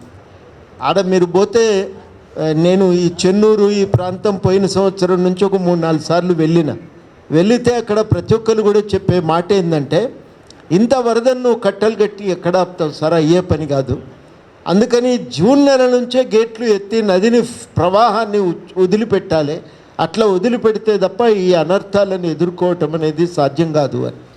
కానీ ప్రాజెక్టు నిర్మాణమే డిఫెక్టివ్. నువ్వు ఎక్కడికక్కడ కట్టగట్టి నీళ్లు కిందికి తీసుకోవటం వేరే విషయం, కానీ నీళ్లు పైకెత్తిపోస్తారంటే మాత్రం అది సమస్యాత్మకంగా మారుతుంది. ఇలా జరిగింది కూడా సరిగ్గా అదే. లక్ష్మీనారాయణ గారు చాలాసేపు చెప్పింది, నేను మళ్ళీ వివరాల్లోకి పోను. అందుకని ఇవాళ రెండోది కీలకం ఏంటంటే, జరిగినటువంటి సమస్య అనేది ఇవాళ స్పష్టంగా ఒక మానవ తప్పిదం ఉంది. మీరు దాంట్లో నీళ్లు పోసి పెట్టినాక పైనుంచి వచ్చిన వరద, అసలు ప్రకృతి అక్కడ సమస్య లేదని మనం అంటే కూడా మనం తప్పున పడతాం. వానలు పడ్డ మాట వాస్తవమే, వరద వచ్చిన మాట వాస్తవమే, కానీ నది నిర్వహణలో జాగ్రత్తలు పాటించుంటే ఈ వరద ప్రమాదానికి కారణమయ్యేది కాదు. మీ నిర్మాణాలు జాగ్రత్తగా జరిగి ఉంటే ఈ సమస్య అయ్యేది కాదు. నిర్మాణం అనేది ఇంతకుముందు లక్ష్మీనారాయణ గారు అన్నట్టు చెరువుల గట్టి మునిగిందంటే ఏం లాభం? నువ్వు కట్టుడే అక్కడ కట్టడానికి వీల్లేదు, దాని చుట్టూగా నది ఒడ్డుకే కట్టిండు, కానీ దాదాపుగా వరద వచ్చే ప్రాంతంలో కట్టిండ్రు. నీకు వరద ప్రవాహం వస్తే ఎక్కడి దాకా వస్తుంది అనేది సర్వేలో అంతర్భాగంగా చేస్తారు. ప్రాథమికంగా చేయవలసింది ఏంటంటే, వరద వస్తే ఎడిదాకా వస్తుంది, ఇంతవరకు వచ్చిన అత్యుత్తమ వరద ఎడిదాకా వచ్చింది, గరిష్టమైన వరద ఎక్కడి దాకా వచ్చింది అనేది అడుగుతారు. నువ్వు అడిగి కడితే ఈ సమస్య ఎందుకు వస్తుంది? నువ్వు ఎక్కడనే ఒక దగ్గర ఎంక్వైరీ చేయలేదు, అయిపోవాలనుకున్నారు, కట్టేది కట్టిండ్రు, గట్టిగా అడిగిన ఇంజనీర్లను ట్రాన్స్ఫర్ చేసిండ్రు, పనికిరాని పోస్టింగ్లో వాళ్ళని పెట్టిండ్రు. ఎవరు దీనికి సహకరిస్తారో ఆ ఇంజనీర్లను తెచ్చుకున్నారు, వాళ్ళు పోస్టింగ్ వేసుకున్నారు. ఇది వాస్తవం. అందువల్ల ఇవాళ జరుగుతున్నది ఏంటంటే, నేను అక్కడ ఇంజనీర్లను అడిగిన, ఎత్తిపోసినవి ఎన్ని, పారబోసినవి ఎన్ని అని అడిగితే వాళ్ళు ఏమన్నారంటే, పారబోసినవి ఎక్కువ సార్ అని చెప్పింది నాతో. ఇది నీళ్ళు చూడటానికి ఎవరైనా చూస్తే, కట్ట చూస్తేనేమో అద్భుతం అనిపిస్తుంది. ఎందుకు ఇట్లా జరిగింది అని అంటే, ఇంజనీర్లు డిజైన్ చేయలేదు, వాస్తవం అది. మీరు అది ఇంకా గట్టిగా చెప్పాలి. ఒక శాస్త్రం అనేది మనం ఆడ ఉపయోగించవలసిన శాస్త్రాన్ని ఉపయోగించలేదు. అక్కడ జరిగింది ఏంటంటే, డబ్బులు ఎట్లా పంచుకుందాం అనేది కాంట్రాక్టరు ముఖ్యమంత్రి గారు కూర్చొని నిర్ణయించుకొని దాన్ని డిజైన్ చేయటం వల్ల కలిగినటువంటి అనర్థాలు. పైనుంచి కిందికి ఎందుకు వచ్చిండు? అక్కడ నీళ్ళే వాటి అక్కడ నీళ్ళు ఉన్నాయి, సరిపోనన్ని నీళ్ళు ఉన్నాయని గోదావరి ప్రవాహాన్ని పరిశీలించిన ప్రతి ఒక్కరు కూడా తేల్చి చెప్పిండ్రు. నది అక్కడ ప్రాజెక్టు కడితే ప్రమాదం, మీరు ముఖ్యంగా ప్రాణహిత కలిసిన దగ్గర కట్టకండి అని చెప్పిన ఇంజనీర్లు ఉన్నారు. హనుమంతరావు లాంటి వాళ్ళు కింది దాకా పోసి మళ్ళీ ఎత్తిపోసుకోవటం ఇది ఎక్కడి ప్రయత్నం అండి, అది కుదరదు. మనకు నల్లా నీళ్ళు బకెట్లో పట్టుకోవటానికి కిందికి చాలు, పైకి ప్రతిసారి పైనుంచి మోటార్ను పెట్టి కింది దాకా పోయవలసిన అవసరం లేదు. ఏ స్థాయి నీళ్ళు అవసరమో ఆ స్థాయి దాకా తెచ్చుకునే ప్రయత్నమే మనం చేయాలి తప్ప కిందికి పోసి మళ్ళీ పైకెత్తటం అవివేకం అనే మాట కూడా చెప్పిండు.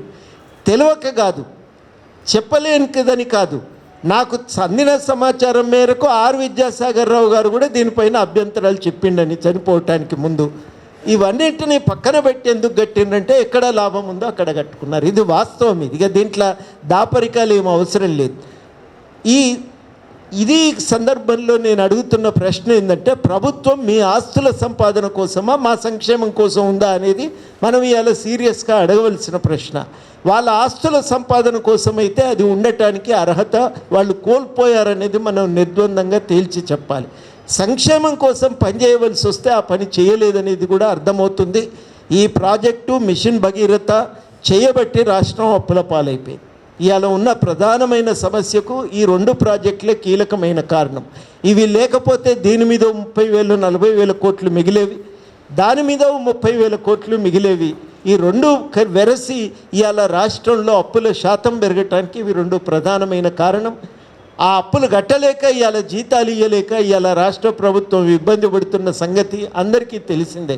ఇవాళ ఉన్న ఆర్థిక సంక్షోభానికి అది మూలమైనటువంటి కారణం. అందుకని మనం ఇవాళ అడగాల్సింది ఏంటంటే దీనిపైన సమగ్రమైన జ్యుడిషియల్ ఎంక్వైరీ, సిట్టింగ్ హైకోర్టు జడ్జితే, హైకోర్టు జడ్జితోని అని ఎందుకంటామంటే ఇన్ఫ్లుయెన్స్ గురికారు. హైకోర్టు జడ్జితోని విచారణ అంటే లాభం ఏంటంటే అది ఒక బహిరంగ విచారణగా జరుగుతుంది. ఎవరమైనా పోయి చెప్పుకోవచ్చు, ఎవరమైనా మాట్లాడవచ్చు. మీ అందరూ జస్టిస్ శ్రీకృష్ణ కమిటీ ఎట్లా జరిగిందో అట్లా జరుగుతుంది. ప్రజాభిప్రాయాన్ని వెలువరించేటువంటి అవకాశం ఉంటుంది. ఇక సిబిఐ చేస్తుందా చేయదా, సిబిఐ ముందు కావలసినన్ని డాక్యుమెంట్లు ఉన్నాయి, చేయదలుచుకుంటే చేయొచ్చు. వాళ్ళు ఎప్పుడు చేయదలుచుకున్నది అనేది కేంద్ర ప్రభుత్వం తన ఇష్టాల ప్రకారం నిర్ణయం చేయటం అన్యాయం. ఉన్న డాక్యుమెంట్ల ఆధారంగా ఏది అవసరమో అది చేయాలి. ఎన్ని డాక్యుమెంట్లు మనకు నాగం జనార్దన్ రెడ్డి గారు ఇయ్యలేదు, బోల్డ్ అని డాక్యుమెంట్లు ఇచ్చి, నేను కూడా భిక్షం వీళ్ళంతా అధ్యయనం చేసినటువంటి డాక్యుమెంట్ నేను అందజేసిన. క్యాగ్ వారికి మొత్తం సమాచారం దీనికి సంబంధించింది అందజేసినారు మిత్రులు చాలామంది. ఇన్ని ఉన్నాక ఎందుకు చర్య తీసుకుంటలేరు అనేది అయితే ప్రశ్నే. కేంద్ర ప్రభుత్వం తప్పనిసరిగా ఎక్కడో ఒక దగ్గర వాళ్ళు ఎంక్వైరీ చేసి ఉండాల్సింది. వాళ్లకున్న చాలా ఆరోపణలన్నీ వాళ్ళ ముందు ఉన్నాయి కాబట్టి ఎంక్వైరీ జరగవలసి ఉండే. ఆ ఎంక్వైరీ కేంద్ర ప్రభుత్వం కూడా చేయకపోవటం తప్పే. కేంద్ర ప్రభుత్వం తనకు అవసరమైతే ఈ సంస్థ పనిచేస్తుంది, లేకపోతే లేదంటే ఎట్లా కుదురుతుంది. అది కుదరదనేది కూడా మనం నిర్ద్వందంగా చెప్పాలి. కానీ ఇక్కడ చాలా కీలకం ఏంటంటే మనం ఇవాళ ప్రధానంగా ఇవాళ బాధ్యత అయితే రాష్ట్ర ప్రభుత్వాన్ని, తప్పు చేసిన రాష్ట్ర ప్రభుత్వాన్ని మినాయించమని కాదు, చర్య తీసుకునే విషయంలో చట్టబద్ధంగా వ్యవహరించమని మాత్రం మనం చెప్పక తప్పదు. వ్యవహరించకపోవటం వెనుక మతలబేమిటి అని అడగవలసిన అవసరం కూడా ఉందని నేను భావిస్తూ ఉన్నా. ఈ 2 చాలా కీలకమైన ప్రశ్నలే. ఇప్పటికైనా ఆ ఎంక్వైరీ జరగాలి. ఆ ఎంక్వైరీలో కారకులు ఎవరైనా వాళ్ళ మీద చర్య తీసుకోవాలి. తప్పనిసరిగా ఇవాళ చాలా కీలకమైందంటే ఈ బాయిలు కూలిపోయినందుకు కాను భాగస్వామి అయినటువంటి డిజైన్లో డిఫెక్ట్ ఉన్నటువంటి బాధ్యులందరినీ, నా దృష్టిలో ఈ డిజైన్లన్నీ కాంట్రాక్టరే చేసి ఉంటాడు. ఈపీఈసీ సిస్టమ్ కింద వాళ్ళే చేసి ఉంటారు. కాబట్టి తప్పనిసరిగా వాళ్ళందరూ కూడా దీనిపైన క్రిమినల్ కేసు నమోదు చేయాలి, చర్య తీసుకోవాలి.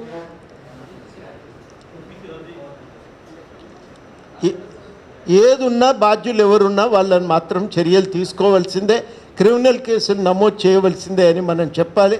దీని రిపేర్ వర్కులు కూడా బాధ్యత కాంట్రాక్టర్దే అవుతుందని కూడా మనం నిర్ద్వందంగా చెప్పాలి. మునిగినటువంటి ప్రజలకు సరి అయినటువంటి పరిహారం, పంట నష్టానికి కానీ, ఇంటి నష్టానికి కానీ, ఆస్తి నష్టానికి కానీ పరిహారం ఎంతుంటే మీరంతా లెక్కగట్టి 25,000 అనో 30,000 అనో మనం లెక్క చెప్పటం కరెక్ట్ కాదు. ఒకరికి 1,00,000 అయింది, ఒకరికి 50,000 అయింది. దేన్ని బట్టి దాన్ని అవసరాన్ని బట్టి మీరు దాన్ని అందజేయండి. ఇల్లు కూలినటువంటి వాళ్ళు కొత్త ఇల్లు కట్టించి ఇవ్వండి అని చెప్పి మనం ఇలా అడగాలి. విపరీతమైన మునక, మీరు అది నిజంగా వెంకట్రమణ గారికి తెలుసు, మంచిర్యాల ప్రాంతం, చెన్నూరు, ఈ మునక ఎన్నడూ ఎవరు చూడలేదు. ఆ స్థాయిలో ఈసారి గ్రామాలన్నీ కూడా మునిగిపోయినాయి. భద్రాచలంలోనైతే విపరీతమైన భయంలో ఉన్నారు. ఇక మేము వాడికి పోవనే మాటే అంటున్నారు. కాబట్టి ఈ భయాన్ని దృష్టిలో పెట్టుకొని న్యాయం చేకూర్చడానికి అవతల ఆ పోలవరం డ్యామ్ విషయంలో కూడా మనం సీరియస్గా అడగవలసిన అవసరం ఉంది. అది కూడా ప్రభుత్వం బాధ్యత. దాన్ని ఎత్తు తగ్గిస్తారో ఏం చేస్తారో మాకు తెలియదు, కానీ మాకు మునుక వస్తే మాత్రం మేము సహించమనే మాట రాష్ట్ర ప్రభుత్వం కోర్టులో తేల్చుకోవచ్చు. కానీ కేసు విషయం వీళ్ళు తాత్సర్యం చేస్తున్నారు. ఆ విషయం కూడా మనం సీరియస్గా ఒత్తిడి పెట్టాలి.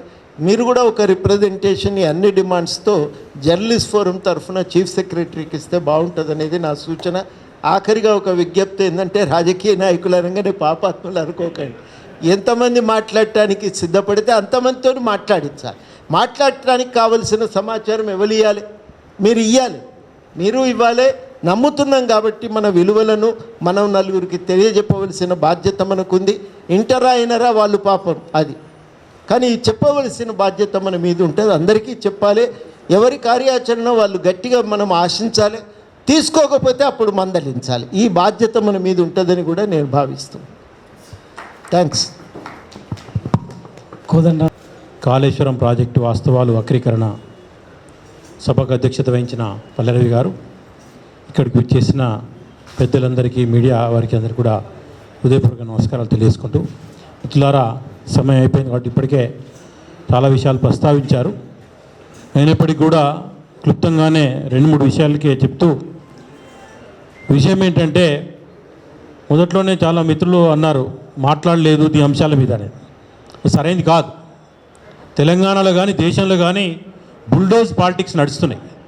ఎవరు మాట్లాడితే వాళ్ళని బలవంతంగా అంచివేసే ప్రయత్నం, ఏకంగా ఒక పార్టీ బుల్డోజర్ పార్టీ అని పేరు పెట్టుకునేటువంటి స్థాయికి దిగజారిన పరిస్థితి కనిపిస్తూ ఉంది. అలాంటి పరిస్థితుల్లో మాట్లాడలేదంటే కూడా తప్పు. పెద్ద గొంతు ముందు చిన్న గొంతులు వినబడకపోవచ్చు. 10 గొంతులు ఏకమై అరుస్తున్నప్పుడు ఒకరో ఇద్దరో మాట్లాడితే వినబడకపోవచ్చు. కానీ తెలంగాణ ప్రశ్నించడంలో ఎప్పుడు చచ్చిపోలే, మాట్లాడుతూనే ఉంది, ప్రశ్నిస్తూనే ఉంది. ఆ ప్రశ్నకు ప్రాధాన్యం రాకపోవడానికి కారణం ప్రజల్లో ఉన్నటువంటి విపరీతమైనటువంటి నమ్మకం. అది పెంచడం వల్లనో మనం పెంచామో లేదా ఉద్యమం పెంచిందో దానివల్ల వచ్చినటువంటి ఆ కారణం తప్ప మరొకటి కాదు. చాలామంది మాట్లాడారు.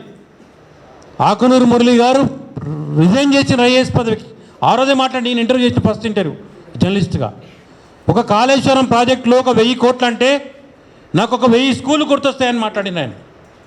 వాస్తవం మరి ఆ రోజే మాట్లాడిన ఆయన.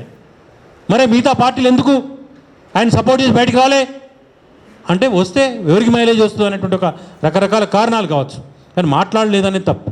నయనాల గోవర్ధన్ గారు ప్రాణహిత చేవేళ్లకు సంబంధించి ఒక వ్యాసం రాసిన ఆంధ్రజ్యోతిలో, ఆదిలాబాద్ జిల్లాకు పోతే ఆయన అరెస్ట్ చేసి లోపలేసిన కేసీఆర్ వస్తుందని చెప్పి, కేసీఆర్ ఆ సభలో బహిరంగంగా ఆ ఆర్టికల్ను ప్రస్తావిస్తూ అవహేళన చేసి మాట్లాడి, ఈ ప్రాజెక్టు గురించి మాలాంటి జర్నలిస్టులం సీఎంఓ కవరేజ్ ముఖ్యమంత్రిని అడిగితే ఇది ప్రశ్న ఆవే అని చెప్పేసి అవహేళన చేసింది. రాగానే అధికారంలోకి రాగానే ఈ సెంటిమెంట్ను అడ్డం పెట్టుకొని, ఈ ప్రజలు ఇచ్చిన అవకాశాన్ని అడ్డం పెట్టుకొని మీడియాను బ్యాన్ చేసింది. మాలాంటి వాళ్ళు మీరు రోడ్లు ఎక్కితే ప్రశ్నించలేకుండా ఉండేటువంటి పరిస్థితి తీసుకొచ్చింది. అవహేళన చేసారు. ఇవాళ రవి మాట్లాడలేదు, వాళ్ళు మాట్లాడలేదు అని కొద్దిగా మాట్లాడి సరైనది కాదు. మాట్లాడాను, కానీ ఆ మాటకు ప్రాధాన్యం రాలేదు. దానికి అనేక కారణాలు ఉన్నాయి. ఇంకో విషయం ఏంటంటే, ఇక కాళేశ్వరం ప్రాజెక్టు సంబంధించి ఎవరు బాధ్యులు అనేది ప్రశ్న మనం ప్రధానంగా చర్చించాలి. ఈ సమావేశం నుంచి నిర్ధారించాలి. ఆయన్నే ఇవాళ ప్రజల ముందు ఉంచాల్సిన అవసరం ఉంది. ఎవరు బాధ్యులు అంటే ఇంజనీర్ కాదు. ప్రధానమైన బాధ్యుడు రీడిజైనింగ్ నేనే చేసిన కేసీఆర్ లెక్కలేని సార్ చెప్పుకున్నాడు. కేసీఆరే బాధ్యుడు. ఈ ఘట్టానికి కారణం కేసీఆర్ బాధ్యుడు. దీనికి రీడిజైనింగ్ ఇంజనీర్ ఆయనే. మీరే చెప్పుకున్నారు, క్రెడిట్ వచ్చినాడు. ఇవాళ మీరే బాధ్యత వహించండి. ఇవాళ ఏదో రీడిజైనింగ్ చేసుకున్నామని చెప్పట్లే. దానికి ఈరోజు ఆ శాఖ మంత్రి కేసీఆర్ గారే. కేసీఆర్ గారి చేతుల్లోనే ఉంది. హరీష్ రావు గారి చేతుల నుంచి బలవంతంగా లాగేసుకున్నారు. మరి ఇవాళ మీ దగ్గర ఉన్నప్పుడు ఒక బాధ్యతాయుతమైనటువంటి మంత్రిగా, శాఖను నిర్వహిస్తున్నటువంటి వ్యక్తిగా నైతికత లేదా మీకు? ఎందుకు రిజైన్ చేయలేదు ముఖ్యమంత్రి పదవికి? పోనీ కనీసం ఆ శాఖను వేరే వాళ్ళకి ఇవ్వండి. ఎందుకంటే అది చాలా ముఖ్యమైనటువంటి శాఖ. ఎవ్రీ మాన్సూన్ సీజన్కు ముందు దానిపై రివ్యూ జరగాలి. ప్రతి ప్రాజెక్టు మెయింటెనెన్స్ ఎట్లుంది ఏందనేది జరగాలి. లేదు, జరగట్లే. ప్రాజెక్టుల మాన్యువల్కు ప్రాజెక్టుల నిర్వహణ విధానాలు విడుదల చేస్తామని చెప్పారు. గోదావరి నిర్వహణ విధానాలు, లేకపోతే కృష్ణానది నిర్వహణ విధానాలు చెప్పారు. మీరు చెప్పింది వాళ్ళ లేదు, అది కూడా పోయింది. వీళ్ళ చేతిలో లేదు. మీ చేతగానితనం వల్ల ఇవాళ ప్రతి రాష్ట్రంలో ఏ రాష్ట్రానికి ఆ రాష్ట్రం చేతుల్లో ఉంటాయి ప్రాజెక్టులు.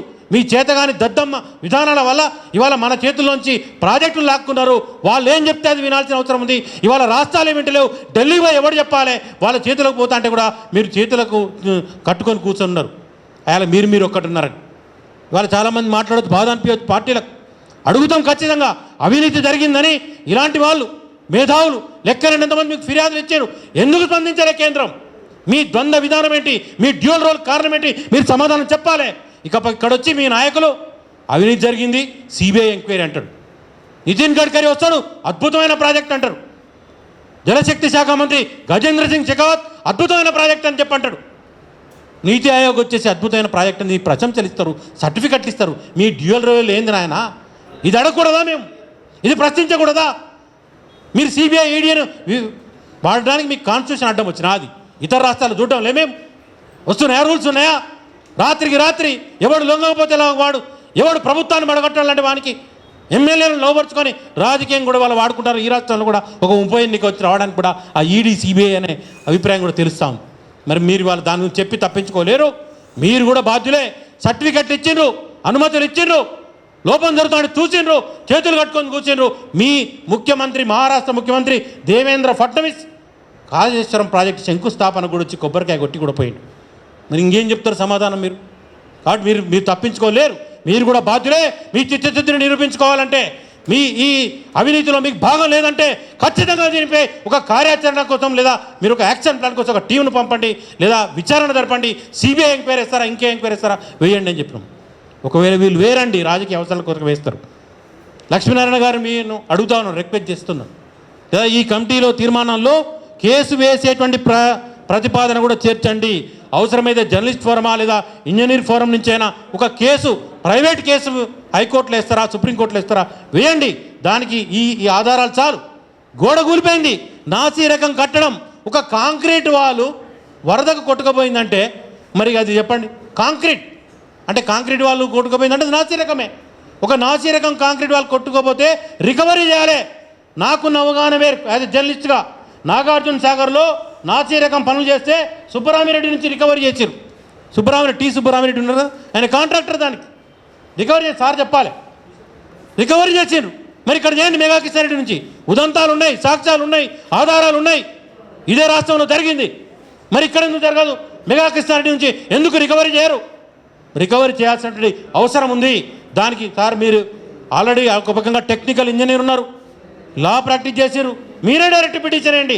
మీకు అందరు కూడా ఇక్కడ నుండి పార్టీలు కూడా అండగుంటాయి. ఈ గోడ కూలిన విధానాన్ని అడ్డం పెట్టుకొని వేయండి. మీరు ఇంతకుముందు కేసులు వేయచ్చు, ఇవాళ బర్నింగ్ టాపిక్ అయిపోయింది.